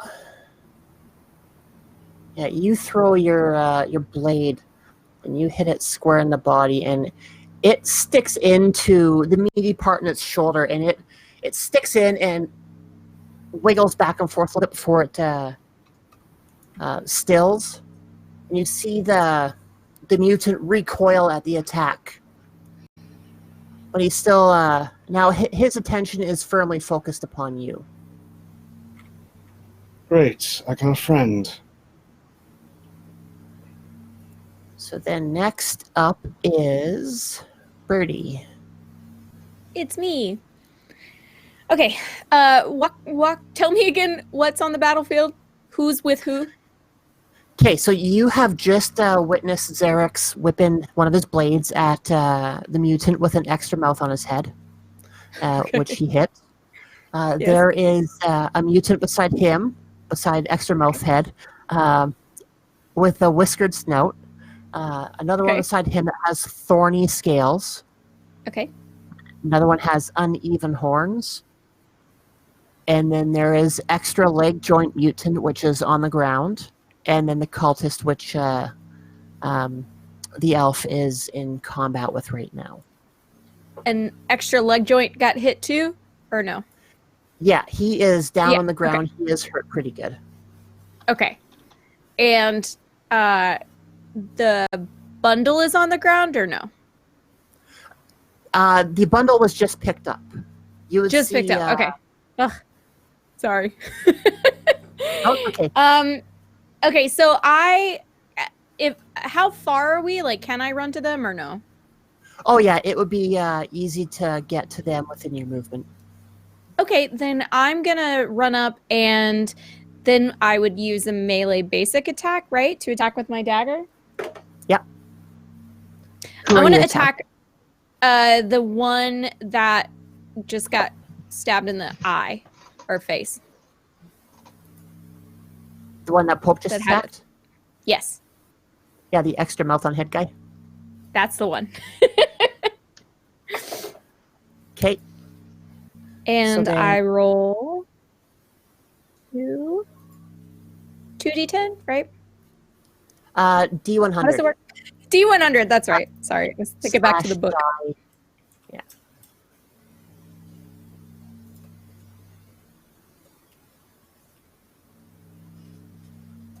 So your melee basic is 46. I think I failed. Right? I got Yes, a you did. 61. No!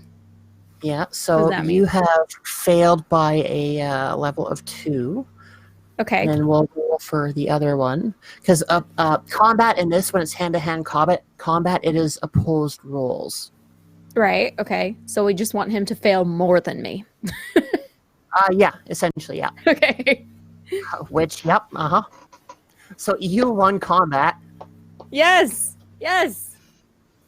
By the skin of my teeth. Yeah, rolling a 96 in this, like 95 and higher, is an automatic failure as well. Yes! So there- yeah, So I and imagine So what I imagine happens is I am still just a tad bit tipsy. I'm getting better because we've been walking for a long time, but I'm a tad bit tipsy. So I go in to like stab him, and as I do, I just whiff it. I completely miss him, but then he tries to get me and he trips and then just lands on my dagger, and I'm like, oh, yes. in the extra mouth. Yeah, in the extra mouth. Got him. Dagger slap fight. Loves those extra orifices. All right, so It's then- dead. Yeah. Oh, it's dead. Okay, good. No math. Yeah, no, you had, what was your weapon on this one? 6? 4. Plus your strength bonus of 3 would be 7. And the SL you got on that is an extra 3, so that would be 10 damage in total, which is more than enough to take him out. Got it.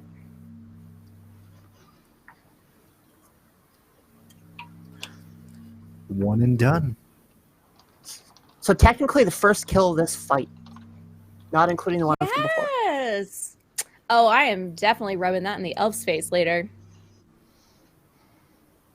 I say to myself. All right, so now it is the mutant's turn. Do things? Yes. Okay, so we have extra mouth guy's dead, so that leaves that. The cultist, which is in combat with the elf, will attack back.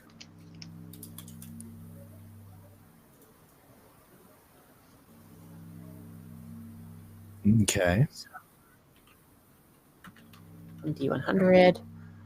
He fails his attack. Okay. I'm going for my agility when it goes against dodging. Or Yeah. am I thinking of tabletop? No, you know what? No, there's a dodge skill, which uses Oh, your there is. agility. Oh, you're right. You're right. Yeah. Okay. Let me look. Dodge. Okay, 37. So let me say. Oh well, shit. Yeah. Yeah. So yeah, he hits you. Okay. You have fortune. You might want to use it on this. I'm feeling like it.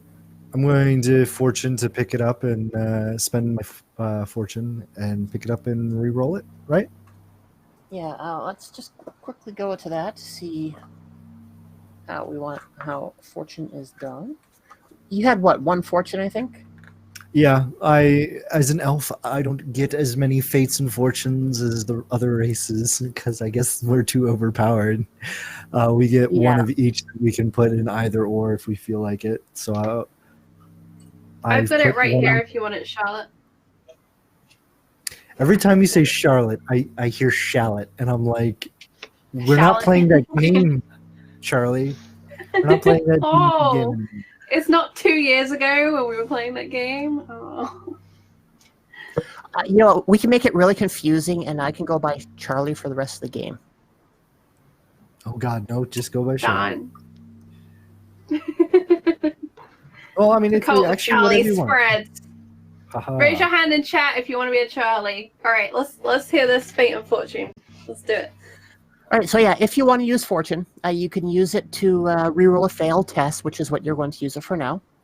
You can use it to add +1 SL to a test after it is rolled, so increasing your success.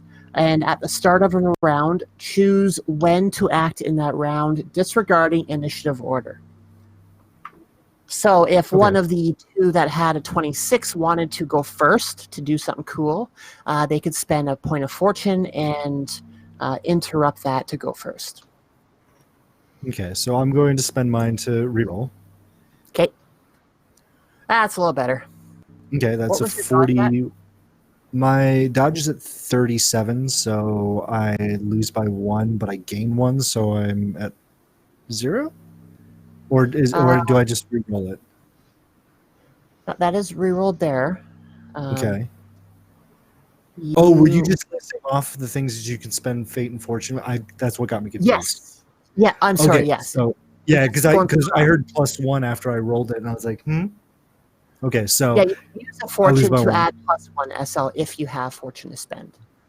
Okay. I really need to get like 2 monitors going here. Yeah, so his attack failed. By 1 SL, and yours did as well. What was your dodge at? 37.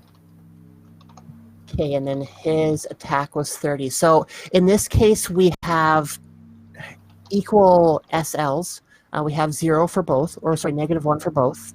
So it's on even footing. When we come across stuff like this, it comes down to who has the better skill, who had a better chance of succeeding. And that's where the ties in a case like this will get broken. So you had the better chance of dodging this than he did of having an attack successful on you, so you would have successfully dodged this attack. Okay. I dodge gracefully as a Caledonian prince would, in giant swoops and bows, looking as if a dragon dancing in the field. Yeah, so he swings and it's a miss. In my head, you are now doing like a John Travolta disco dance out the way of the sword.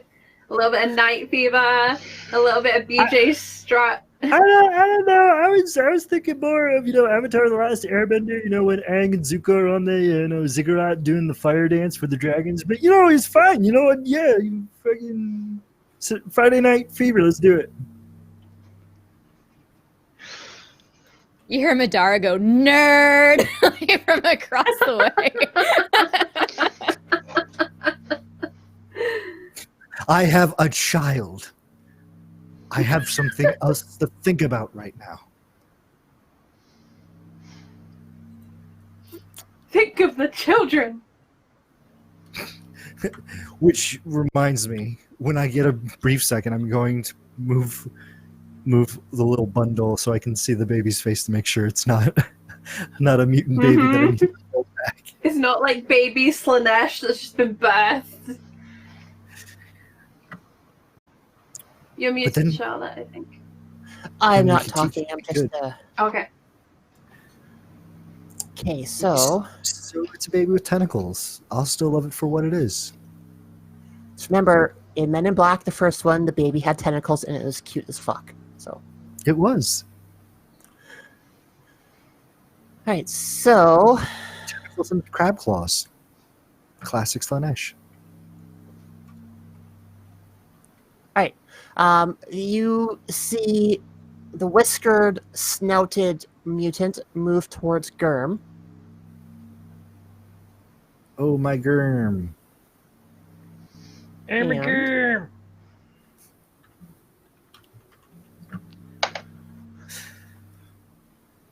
Germ, if I can have you roll your either dodge or weapon skill, depending on what you would like to do.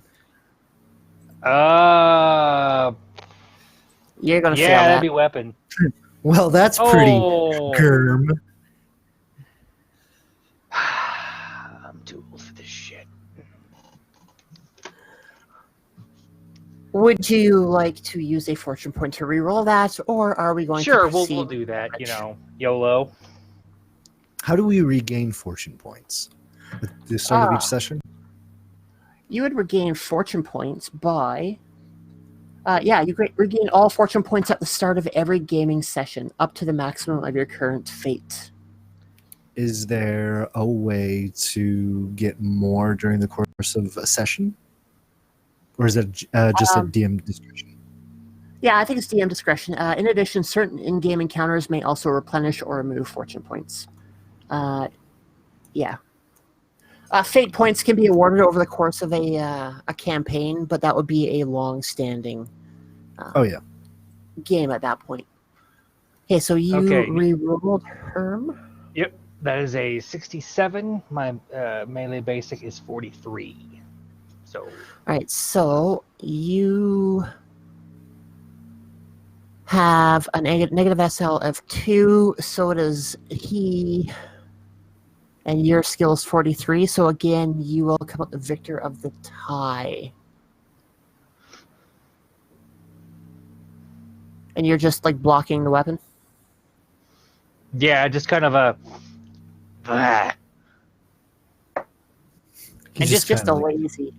Just a scowl. Just a...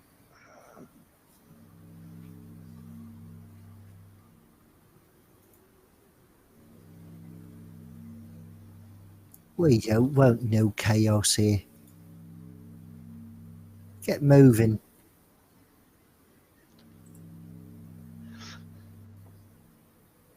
Hey, mutant, leave that dwarf alone. And just like that, we all died. Happily. More sleeve opens, giant portal comes out, and Papa Nurgle says, "Hey guys." As played by David Gilmour. Hey, Papa Nurgle's the best. He invites everyone to his barbecues. Yeah, but we're in the middle of a Slaneshi ride. There is going to be Slanesh Travolta just moonwalking out to this, and the Slanesh played by Travolta from Hairspray. No, it's half from Hairspray, half from Saturday Night Fever. Oh man! And half from Face Off. And on the back of his head is Sylvester Stallone from the first Rocky movie. What the fuck have we made? I would say Nick Cage from Face Off, but I don't remember him being in a movie with Sylvester Stallone. Just the spirit of it. So the connection of Sylvester Stallone to John Travolta is Stallone discovered Travolta through adult entertainment, which Ninja knows all about. Moving back to our game tonight. Yes, back to the game. Yes. Hermley, since you came out the essential victor of this one, you defended the attack, you gain +1 advantage. So remember that for the next time it is for you to attack, because that'll make your attacking easier. Dwarves need all the help that they can get. Right, so we'll move down to Thorny Scales person, who is going to move on to Birdie. So, Birdie, if you could roll either your dodge or your weapon skill for me, please. Okay. Okay.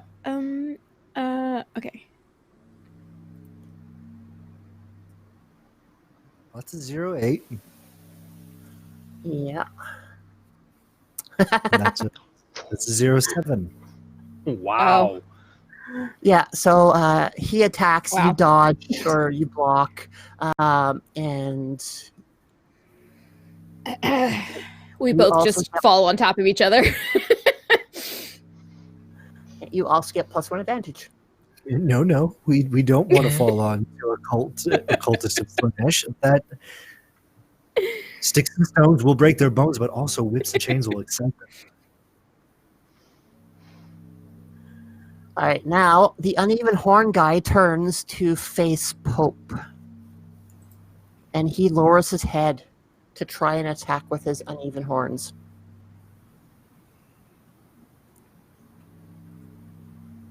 So, Pope, if you can give me a roll for either your dodge or your weapons, whichever you decide. We are getting out of the way of this bull.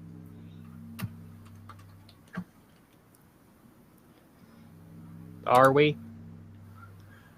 Let's Yes. Yes. say- Yeah, so Guessing. he charges at you, and you're able to sidestep him as he goes past you. He just Also- rolled a bunch of 6s. And also gaining 1 advantage.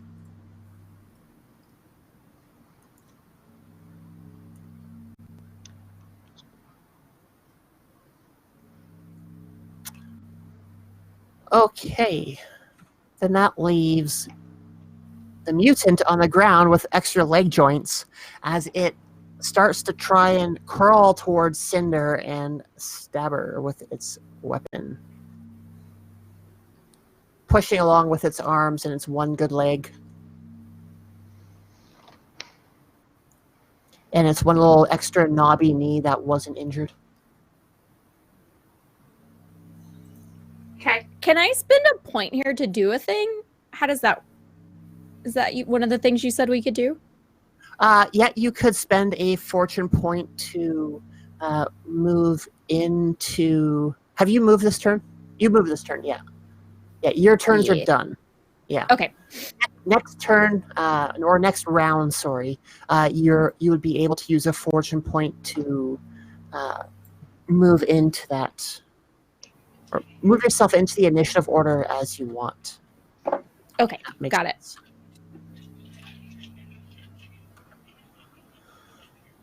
Yeah, so it takes a swing at you to stab at you. Alright, and we're rolling agility, right, for dodge? Yeah, there's a dodge skill. Unless we have the dodge skill. No, I don't have it. Prospectors don't need to dodge. Don't they? I told you. They don't need to dodge. Yeah, they don't need to dodge in this case. That is She an wasn't automatic- like looking at ground level, is what I imagine. She's like running in to get into the action. She's eyeing up horny dude, and she's like, right, I'm gonna get him right in the head. And then this creature comes crawling across the ground and like grabs her ankle and stabs her. Yeah, so the way that I'm picturing this, I'm not sure if you recall Army of Darkness, when one of the skeletons is crawling along the ground with a knife in his teeth. He takes a knife out of his teeth. Yes, grabbing the knife and goes to stab you in the foot because he hit your right leg. You don't have any armor on you. Nope. Okay, so I gotta make sure that this is right here because Look at the fear of killing me right now. I can feel it washing over the GM. yeah, let's What? work this out Stab me. math-wise. So Stab me. you have a negative SL of 6. 6. And the cult or the mutant has a positive SL of 2, so that would be 8. Okay. So 8 added on to the weapon of 7 is 15. You have no armor. I have no soak. What is your wounds at? Oh, Jesus. 12. So I would be -3. Actually, I thought toughness reduced damage. Your toughness. Oh, bonus. yes. That's true. So it would be, where are we at? We're at 15. Reduced by toughness bonus, which reduced by 3. So that goes down to 12, which is exactly my wound count. So Yeah. technically I'm still alive. Yep. You could Well, use I'm a bleeding a fate lot. though too, right? Yeah, you I could use a could. fate. Or a fortune. this- I'm gonna let this guy get this stab in, because I like the narrative of this. He gets in and he stabs me real good. Are you going to use your fate point though? I'm double checking this because I have a habit of downing encounter roleplay. First it was Will and Zafir. I put his character on the ground, and now it's you. But I will spend a fate point to not die. Okay, good.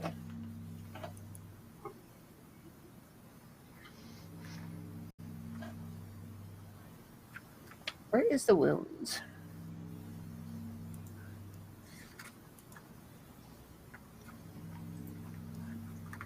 I know it's here I think somewhere. it's your wounds plus toughness bonus to outright kill you in one go. Yeah. I believe. But I could be thinking of something else. I played a couple of systems since I played Glory.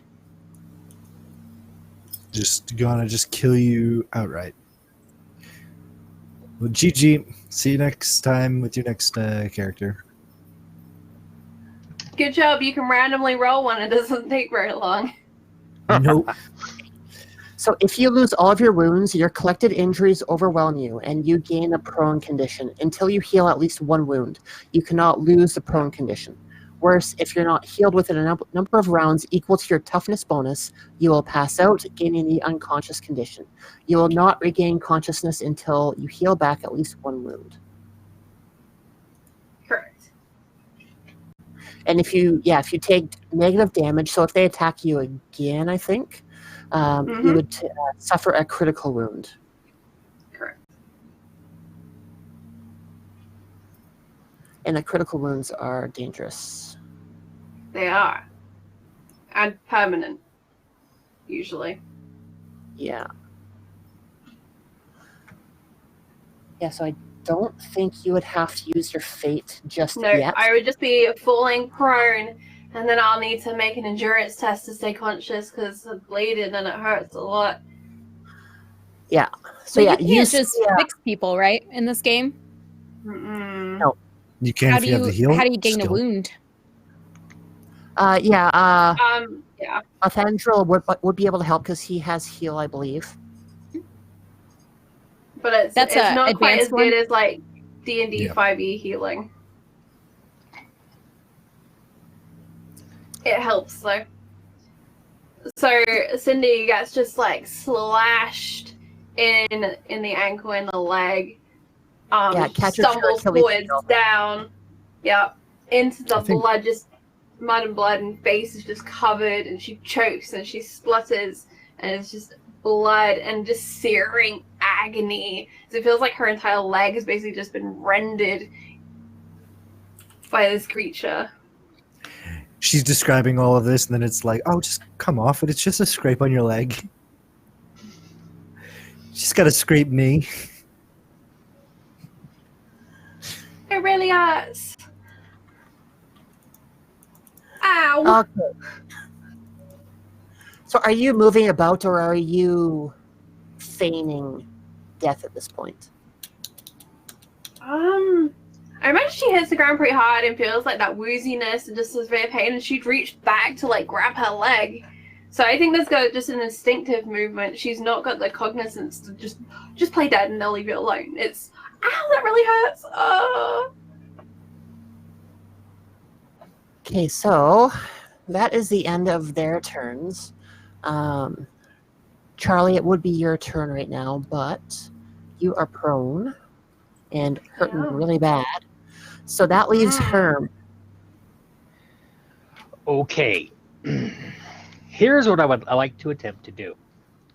I would like to attempt to come up sort of and put myself over Cinder and attack the wobbly knees douche who knocked her, and just sort of like growl, just guttural, contractually obligated.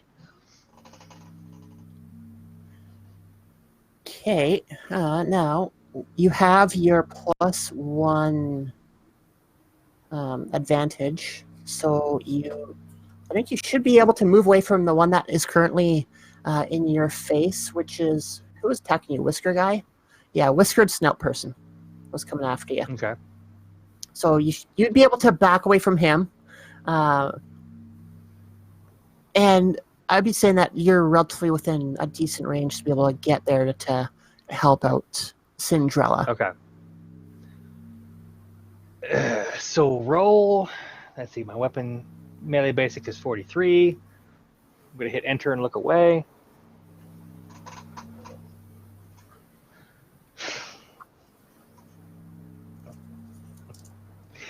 Yeah.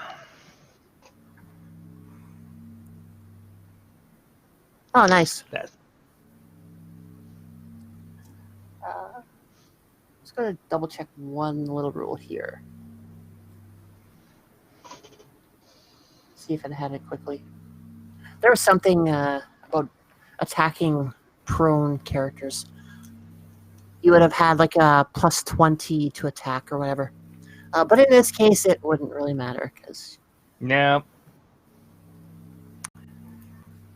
Yeah, remember, folks, Fantasy Grounds is the true hero of our games. AKA Now- villain. Yeah, I was gonna say like did the initiative restart? it was the No, not yet. Okay. ow. Yeah, so he dodges somehow.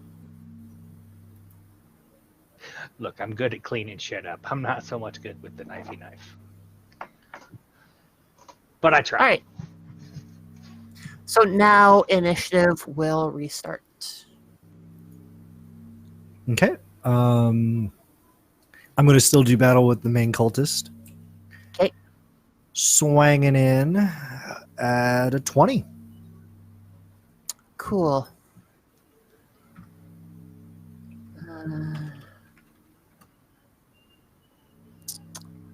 Yeah, a 2 is what, a headshot? Yes. Yeah. Yeah, so you swing and you feel no resistance as your blade passes through its head, which rolls along the ground a few feet and then stops. The body slumps to its knees and falls backwards. Do I have enough actions to get over to Cinder and stand in front of her, in between her and the crawler? You still have your move. You could move to put yourself in between them. Okay, I'm going to. And that would be your And as the crawler is like crawling towards Cinder, Maleth is just taking the point of his sword and just pushing it backwards. No, you down. No, you stay. But he still has the babe in his arm, just kind of like bouncing it as he's fighting. Just a meat shield now. I am. Oh, you meant the baby. Never. The baby, yes, yeah. All right. Next in turn. Who's next? That's me. That would be Pope. All right. Let's see if we can't stick him with the pointy end. And Yeah, so you throw are back- engaged with the uneven horn guy right now. Oh, right. He's right up on me. This one, then. All right.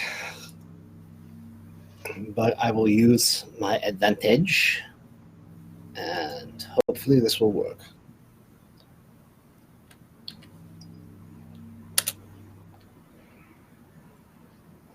I will use a point of fortune to reroll that. Okay, what are you trying to do?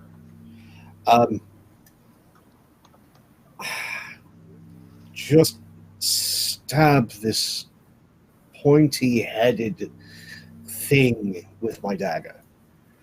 Hopefully Okay. slay it. So let's spend that point of fortune. Much better. Cool, yeah. So your target number will be 49. So you have an SL of 2 right now. And he would be defending with a 76, which is going to let you steamroll him pretty good.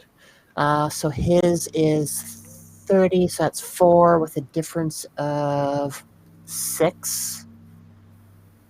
So 6 plus 5, so 11. yeah, and then he has 1 point of armor on his head. So where did you hit him? That would be to 72, which I believe is a leg. Body. Oh, 72 is body? All right. 45 to 79. Okay. Long Okay, range. so you had 2 damage from that. You had 6 from your SL for 8. Yeah. And then, like we remembered before, he has no armor in his body, but he does have his toughness bonus, which would be 4. So he would get knocked down. You know what? Shit, we totally fucked this up. I totally fucked this up. The elf is not as good as what he seems. I screwed this up. I am so sorry. We just kept on forgetting to add in the toughness bonus to resist damage. We remembered to do that with Cinder, but that's been it. So, you know what? That's alright. They've had a really good night up until this point, but from now on, we'll just remember. Yeah. Blessing of Asern, an Asern blessed blade, bathed in the fires of the shrine. Before I came here, that's what we'll say. Yeah. Mm-hmm. And it's now worn out. Okay, so yeah, so you had 6 SL plus 2 damage plus your strength bonus of 3. That's 11, right? 11 minus 3 is 8, so he would be taking 8 points of damage to the body as you slice through some abdominal muscles with your dagger. Sound about right? Sounds like math. Yeah. Next session, this will be a little bit easier and quicker for us. All right, so Will it? Pope is gone. Yes, it will. Math. Yes, it will. Pope is gone. Zippy is gone. So it Maddie. is Birdie's turn. Yeah. So the one that's attached or trying to get Cinder is still alive but on the ground, right? Correct. Okay. And then there is 2 more or just 1? There's only 1 dead, there's 2 out of 6 dead so far. 2 out of 6. Fantastic. Which one is closest to me, directly in front of me? The one that was going after you before was Thorny Scales person. The Thorny Scales person. Death to Thorny Scales. I was going to say Storny, but that doesn't work any sense. Okay, so I need to roll for that, which is the melee thing again. Oh, let me...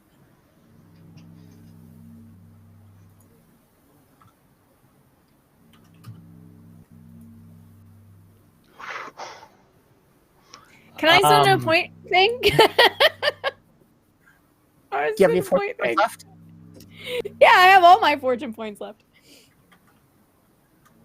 Yeah, you can. Yep. Okay.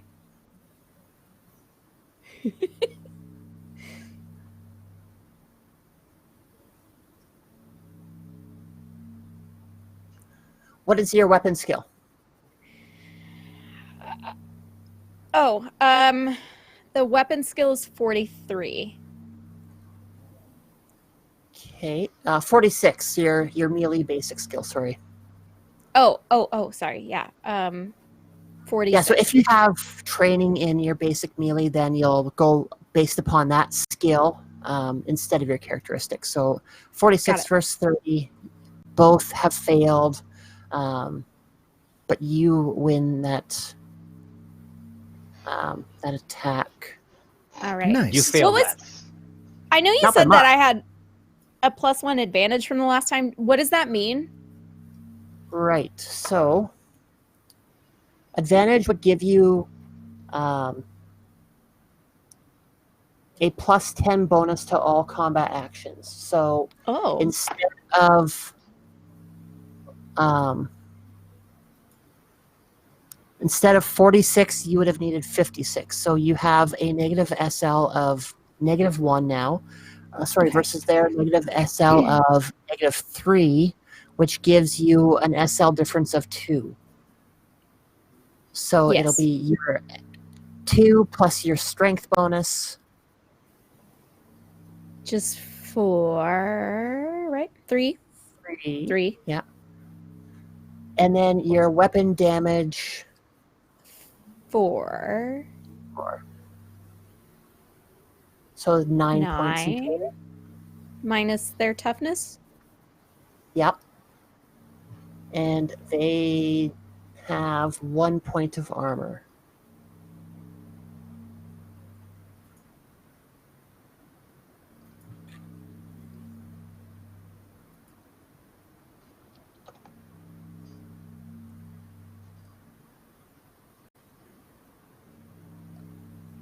So what are we left with on that one? What their toughness is 3. Their bonus is 3. 6. And then it depends on where I hit him, right? For the armor? The armor on him, because he has thorny scales, is all over. Oh, lame. So I think 5. of a bearded dragon of sorts. Right. Okay. So I think that's 5.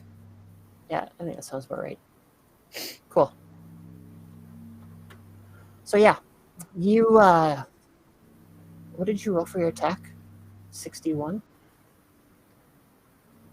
That was you, 67. 67. 67. So location 76, which is body.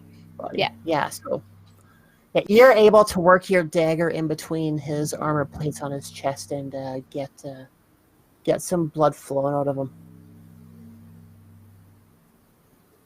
Yeah, I did it, but I just got the tip in. Just the tip. That's why I was only 5. You can hear Grum just sigh. I'm sorry, I'll leave. Yeah, so in No, we retaliation, he strikes back at you because it's now his turn. Oh boy.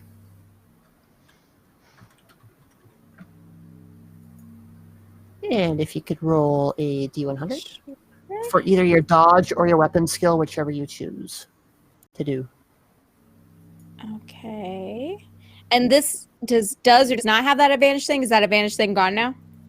That advantage thing is gone now, correct? Okay. Use it once. Okay, so this is 53, and it would be against my, where'd it go? 45. Yeah, 45 dodge. Okay, But so your weapon skill was 46, though, right? I guess it doesn't matter. No. Oh, because that is it still my melee basic, or is it go back to just regular since I'm not attacking him? Sorry. I will have to double check that. I'm not too sure off the top of my head. Okay. What are you trying I to just do? assumed since I wasn't attacking him, that I was just using my weapons skill instead of my melee basic. But Yeah. Are you trying to dodge? well, it I mean, depends you on are if I. confused. When attempting to parry, you use whatever melee or weapon skill you possess in the attempt to parry. Okay, Oh, so I okay, can use yeah. melee basic. Okay, Yep. then it Yeah. would be 46. All right, and then you rolled 53, so a negative SL of 1, another negative SL of 1, so you'd win this and gain a point of advantage. Sweet. That could have been way worse. Yes, yeah. Okay, so Whiskered Snout person is going after Gurm.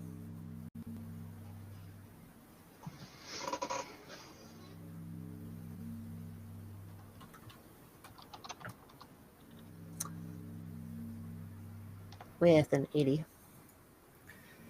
Hoo boy. Yeah, he tries to swing, and Gurm expertly parries and or dodges, gaining advantage on that one. Parry. And then Uneven Horns is pissed off, and he's going back at Pope. What'd you ever do to him? With an 86. Let's see what Pope rolls. Nice. Were you dodging or using a weapon skill on that one, Pope? Dodge. Oh, you muted. There.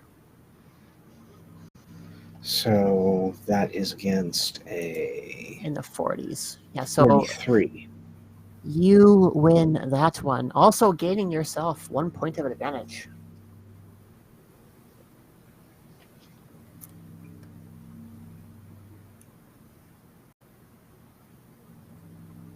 Oops. That wasn't supposed to do that. That leaves extra leg joint guy. Who is on the ground. Yeah. Who is now irritated that there's this tall elf in between him and this target, so he's going to try and take a swipe at the elf. Do it. Bet you I'll dodge. Oh, you just jinxed it.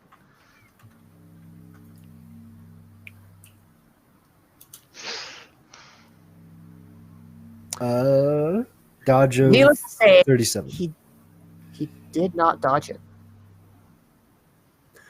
Your dodge of 37, that gives you a negative SL of 1, so that's a difference of 4. And then what is... You're getting hit, just so you know. That's Taking fine. damage.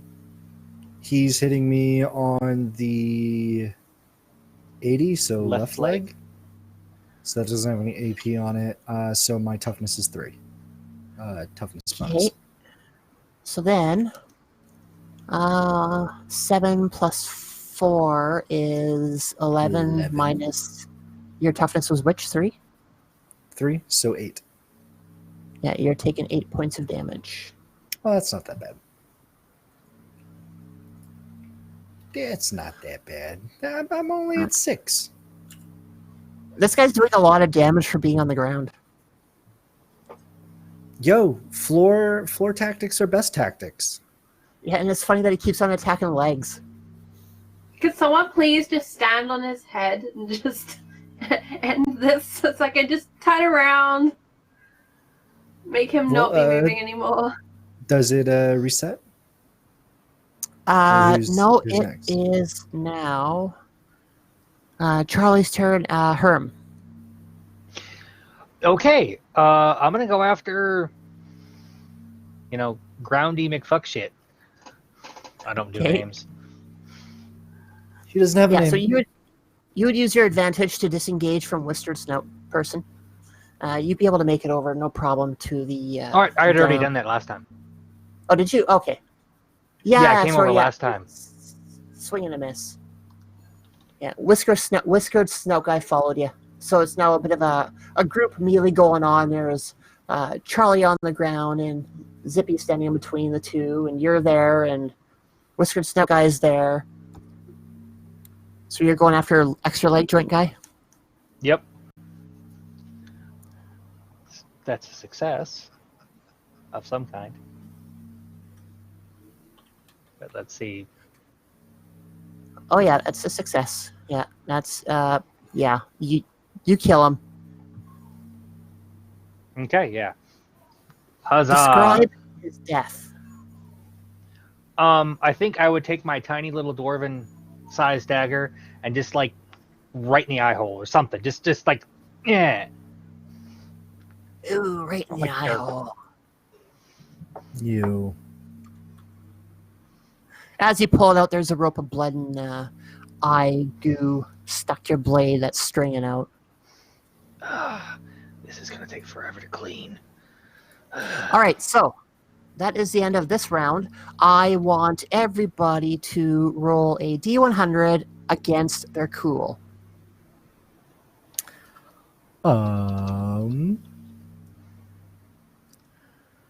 Charlie gets 2 points of corruption. Xerix avoids corruption.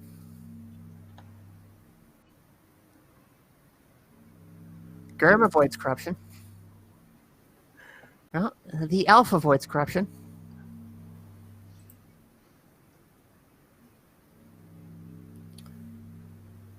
Oh, actually, I get to, I think, auto pass the first corruption roll of my day because I have pure soul. Oh, cool. Nice.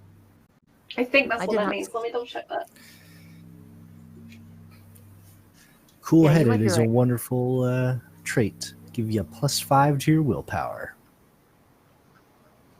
Bringing my cool to a nice crisp 51. That's not bad. That's more than half by a total 1. It's not bad. Who hasn't made their corruption check? I think Birdie she has not, but I think she stepped off. Yeah. Okay. Do you want me to roll it? And you have her sheet, right? I have her sheet. I'll wait until she gets back. This could be done during the turn. Alright, Okay, so I cool. looked it up. Pure soul.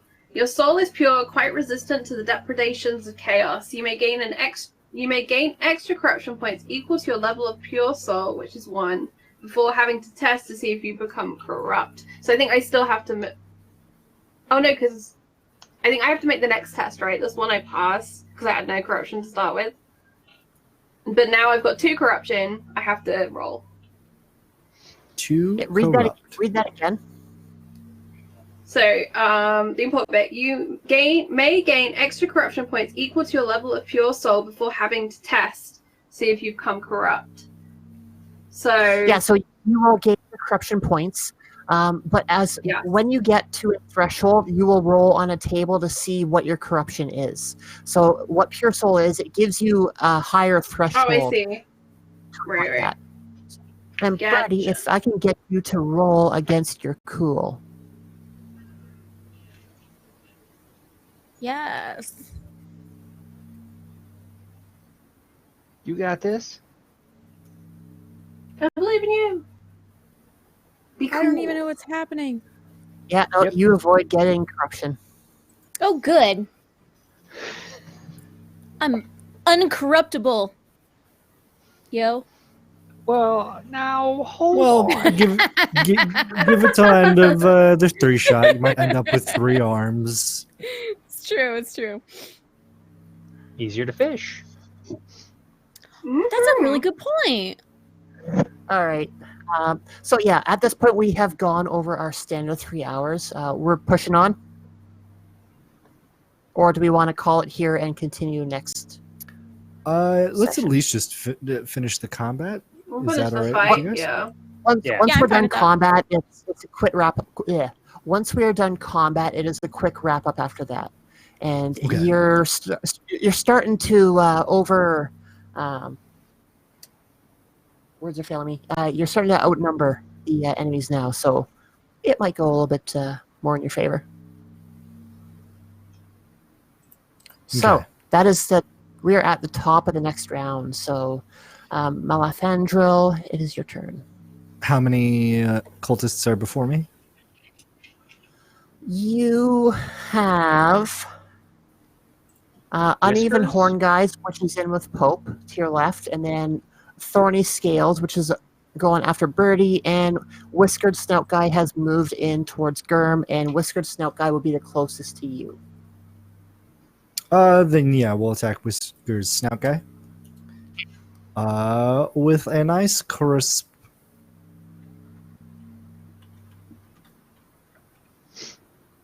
Yeah. That went well. That's nice. That's not nice and crispy. That's soggy and sad. Oh, was your roll 83? Yeah. Yeah. Wait. Something's not looking right here. Because Birdie was the last one that rolled, was she not? Charlie rolled a random D100 in there.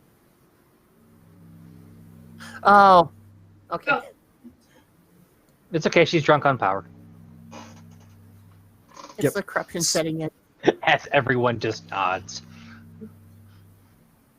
Okay, so yeah, you swing and you do not connect with him. Okay.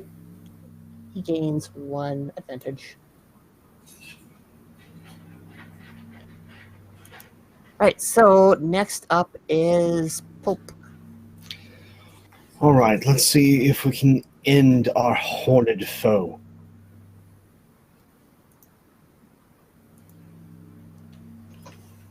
Yeah, he is looking pretty ragged at this point. Let's use a point of fortune. Reroll that. Yeah, let's use a point of fortune to reroll that. Oh. Yep. Difficulty. Well, And I'll use my advantage.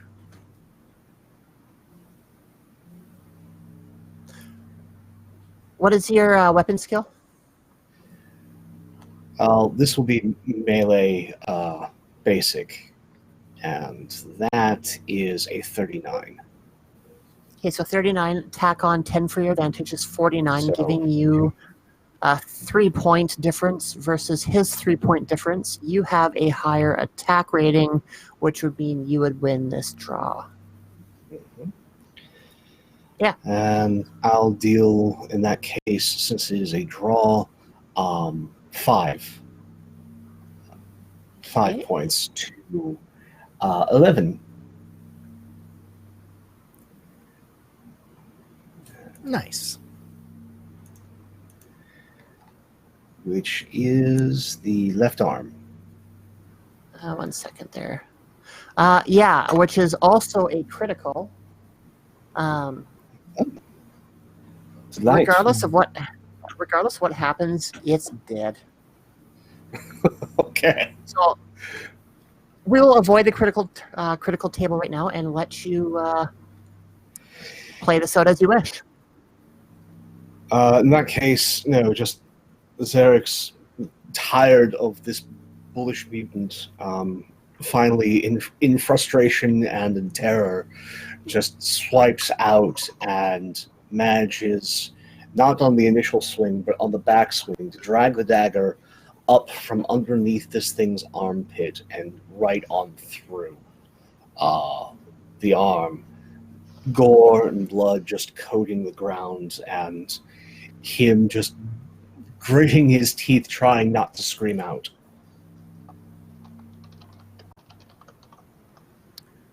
Awesome.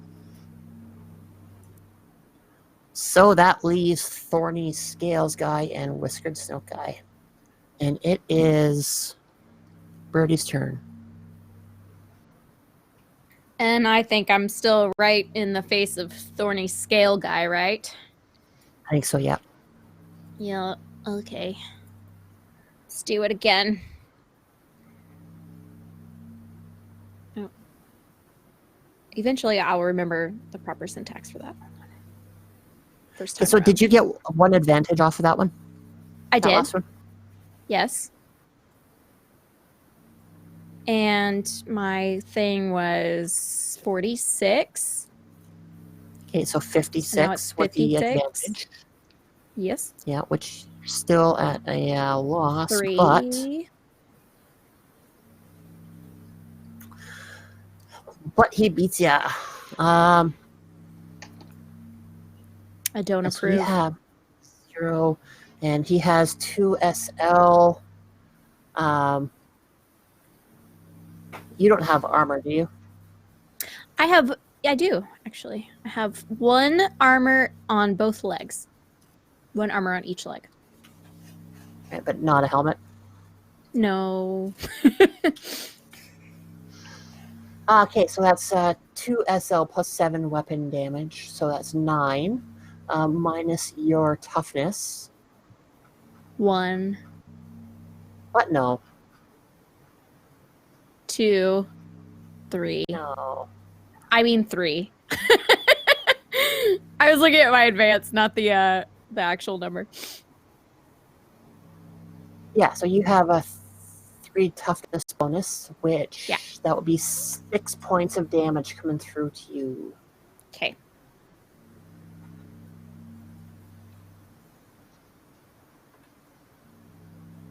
Got it. Wait. You attacked him, right? Yes. Sorry, I'm getting confused. He wins, but it's not a counterattack. He just gains plus 1 advantage. Okay. Yes, he gains 1 advantage for the next turn. Okay. Yes. So that leaves the enemy's turn now. So he is going to use that 1 advantage to counterattack at you.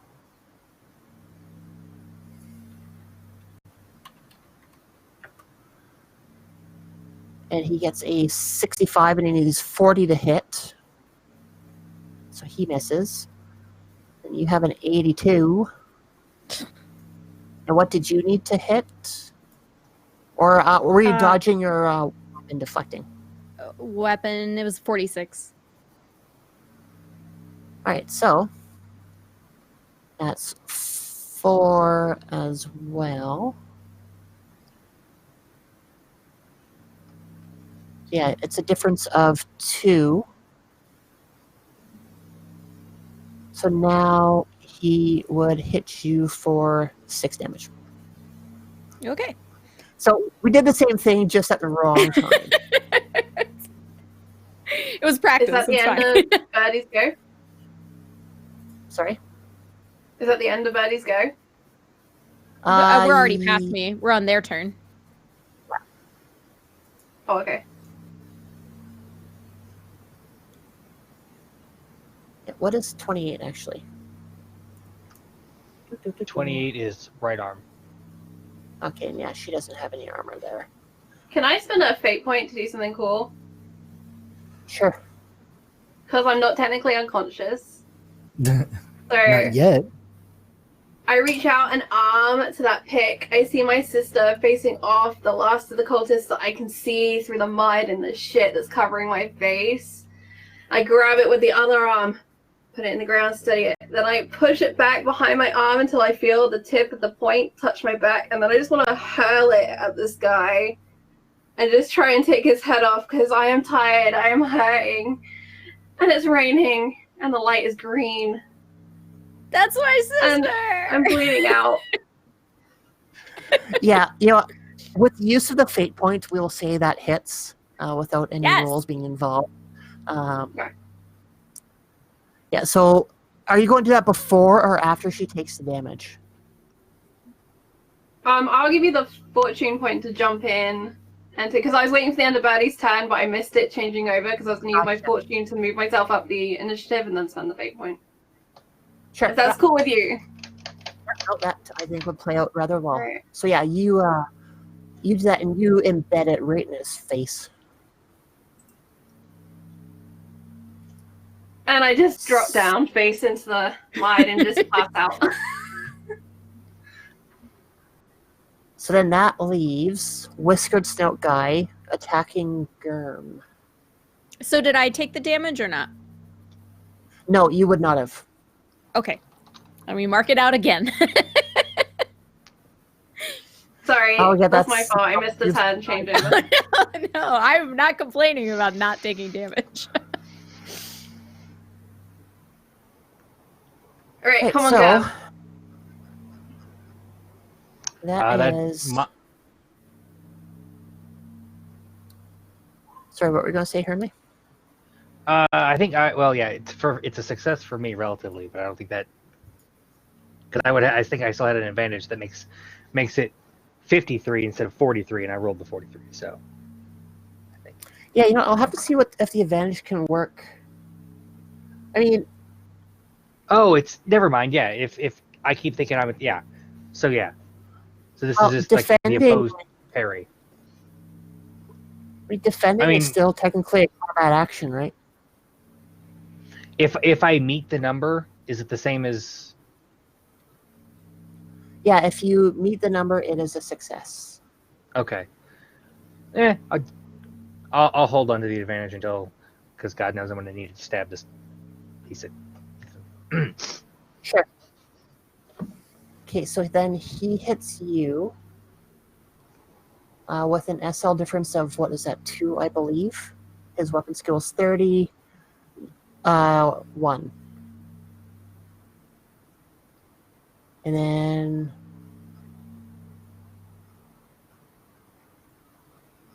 you succeeded yours. Yeah, so he would have an SL of 2. I'll double check that tomorrow. On top of his weapon of...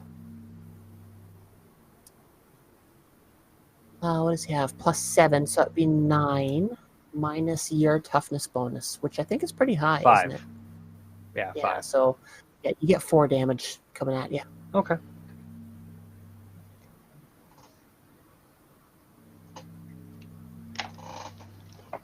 And that moves it around to... Me. Yep, your turn.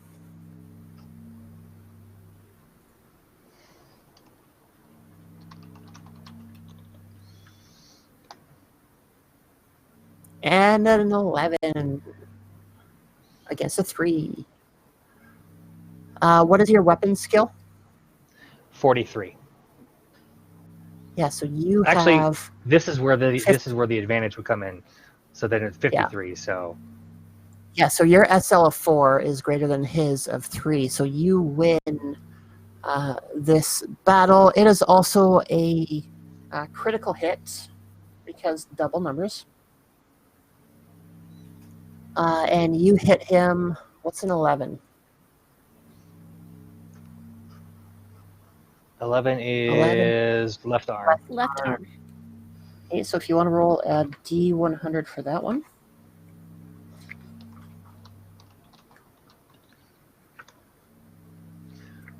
$37. Okay. Arm, critical wounds, 37. That's a bleeding hand with an additional 2 damage. So what were we at damage-wise? Let's see. It was 4 points of success versus his 3. So it's an additional 1. Yep. And plus the 2 from the crit.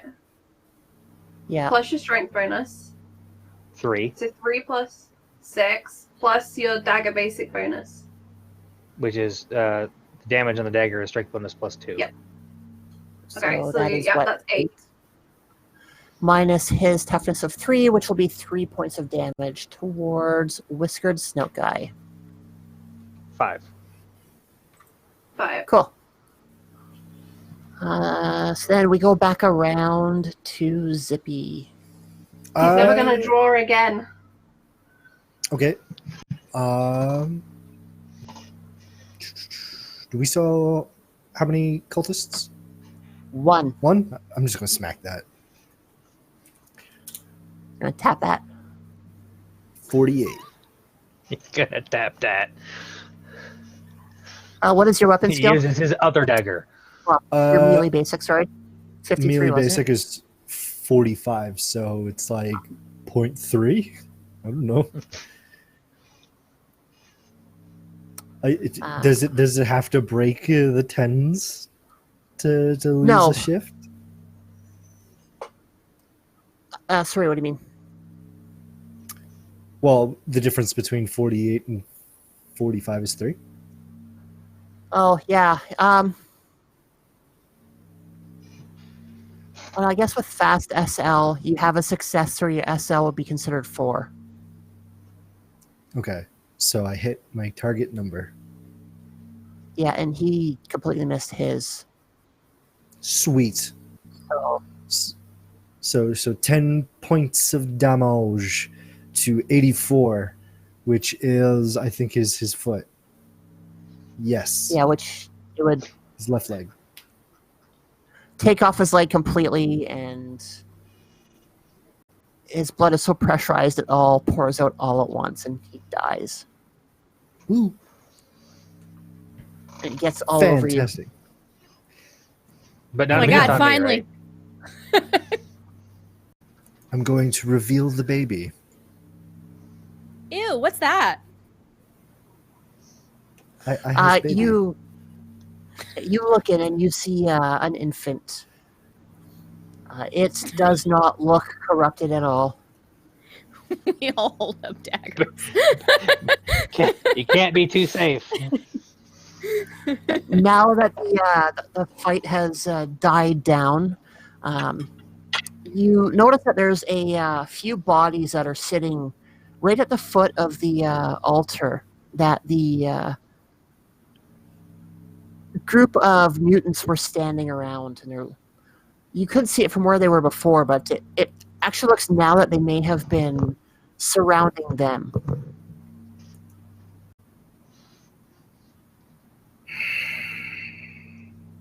I'll just I be check- passed out in the muddy puddle. I check one of the bodies. Does it have a twin tail comet necklace? As you search for through the first two, you don't find anything, but as soon as you get to the third one, you do find one. And they're dead bodies? They are dead bodies. No. I'm gonna take the necklace. I already did look it. at the child Did it before you. Ha! and That's what I say. I push it towards Maddie and I say, "Hold this wean," as I go over to Cinder and I start tearing off pieces of my scalloped cloak and start binding her wounds with a heal roll.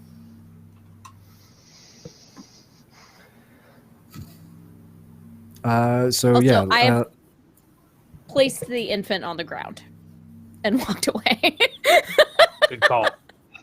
I care more about my sister right now. I will take the Not go child. anywhere. 66 to my 52. Which is a fail, which is also a fumble because it is a negative critical. I'm not Ooh, exactly if sure you how. kill her, you're gonna have hell to pay. Sleep now, only sleep. Sleep as I take the strips and I close your windpipe. This is how I'm healing you. I'm killing you. I'm putting you out of your misery. Didn't Can I I tell use you a- you would see my coronation? Can I I use have a a fate point to make him reroll? I have a suggestion. What we should do is we'll leave it a mystery as to Cinderella's fate for this week. Because it is nearly 4:30 in the morning for me. And we will find out next week on Monday at 8 p.m. Eastern my character's fate and the fate of the baby and everyone else in this party as we continue on our very doomed and plagued quest. How does that sound? That works well, I think. Okay. Yeah. Do we want to quickly go around to everyone and see their opinions of our first session? Let's Why take don't we off- start with you, Charlotte? I'd like to hear how that was for you. You are in the hot seat, leading us all through 4E. It was fun. I enjoyed it. We will be a little more versed with combat in the next game. There is a learning curve to this, as we are noticing. I feel I may have screwed up a few rules. Trying to do fast SL, I think I was messing that up, and jumping in between fast and regular. So I'm going to read through both, and we might just settle on regular SL for next game, just to make it easier math-wise, instead of trying to remember fast SL is half regular and half fast, depending on which way you go. It's fast if you're succeeding, it's regular if you're not. So it's a bit of a mix-up. So we'll probably just standardize on one way. And that's the little math heavier way, unfortunately, but we'll get quicker at it once we get to know our characters and what we're doing. It'll become quicker. I like that combat is opposed versus what it was in Warhammer Fantasy 2nd Edition. 2nd Edition had a really high whiff factor, so it's a swing and a miss, and a swing and a miss, and a swing and a miss, and a swing. Oh, he hits. It's like 1 point of damage. And he swing and he misses, and a swing and a miss. That's what it was. Like that was, it was rough at times. So this is by far better. The advantage as well, once we start getting going with that, if you hit consecutively, you can really start to steamroll. But we'll be limiting the advantage to a certain value so it doesn't get out of hand. Because if an enemy keeps on hitting and hitting, it could get really deadly really fast. And we have a hard enough time on that as it is. But aside from that, it was fun.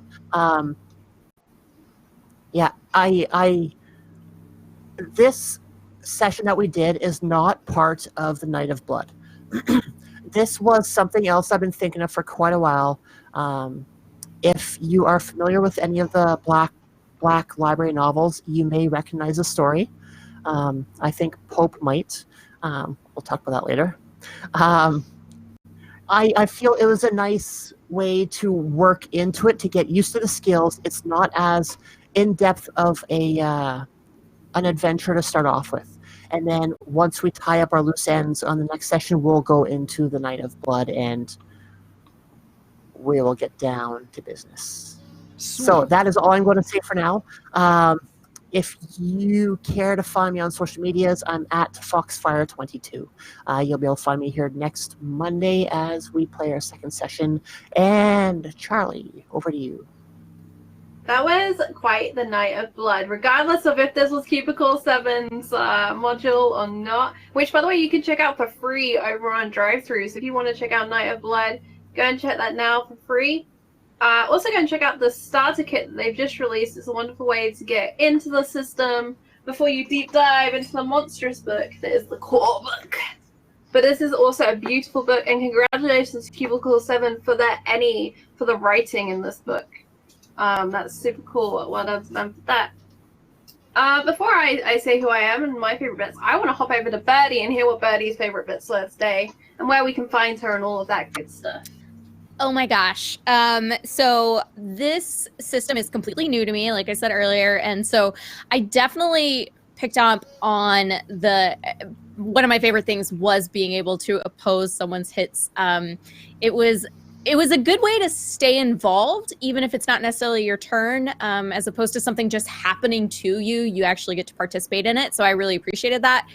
The math is like way over my head right now, but ask anyone who's ever seen me play any game and you'll know that math is not my forte. So I didn't expect to be able to pick up on that really quickly, but I'm sure, like you said, that we'll get used to it fast. As far as the game, I love all these characters so much. Everyone brings their own flair, and it's been really fun to play. So I'm excited to see how, when we really get into the depth of the adventure itself, how we can all work through that together. And I'm so excited that we got to play sisters in this one. I think that's just a really fun thing you don't get to see all the time on games like these. So I'm Birdie, aka the Birdie Source. You can find me all over the internet under that name. I'm a sometimes variety streamer on Twitch, but more often than not, you'll find me on things like this. And tomorrow night, you can find me over on Kobold Press's Twitch channel. We'll be playing the 3rd episode of the 3rd season of The World Tree Burns, which you may remember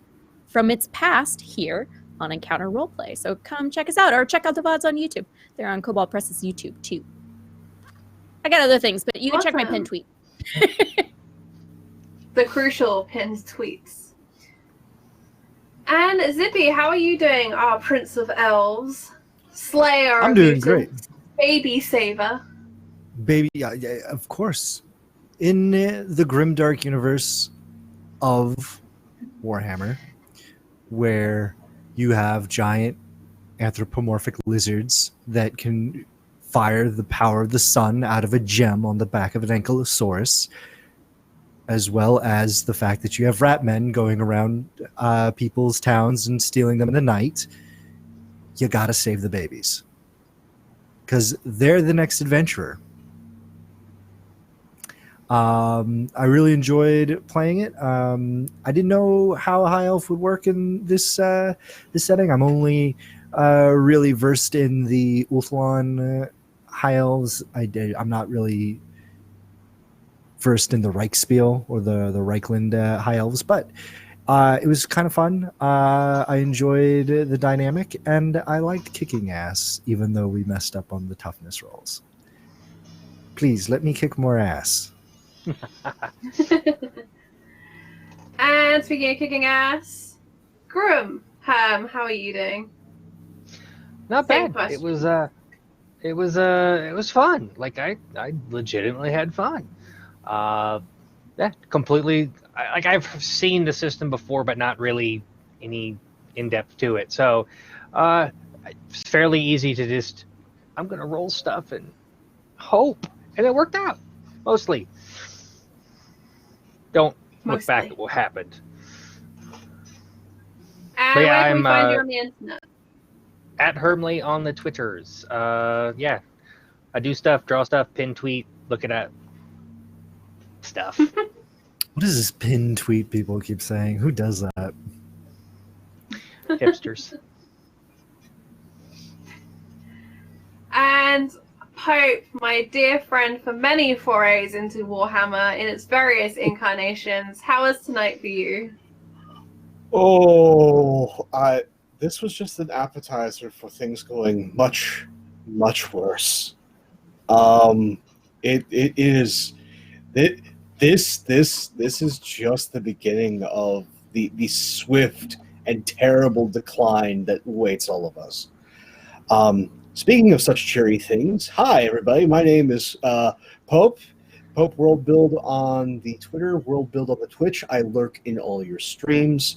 If you want to see something completely different, you can join me over on Other Doc's channel tomorrow at 7 p.m. for some Amber Diceless, where we get to play around in the many shadows of the multiverse and see what the princes of order and chaos are up to. As for this was an absolute delight. I am looking forward to just how mad, how corrupt, and how dead we all end up.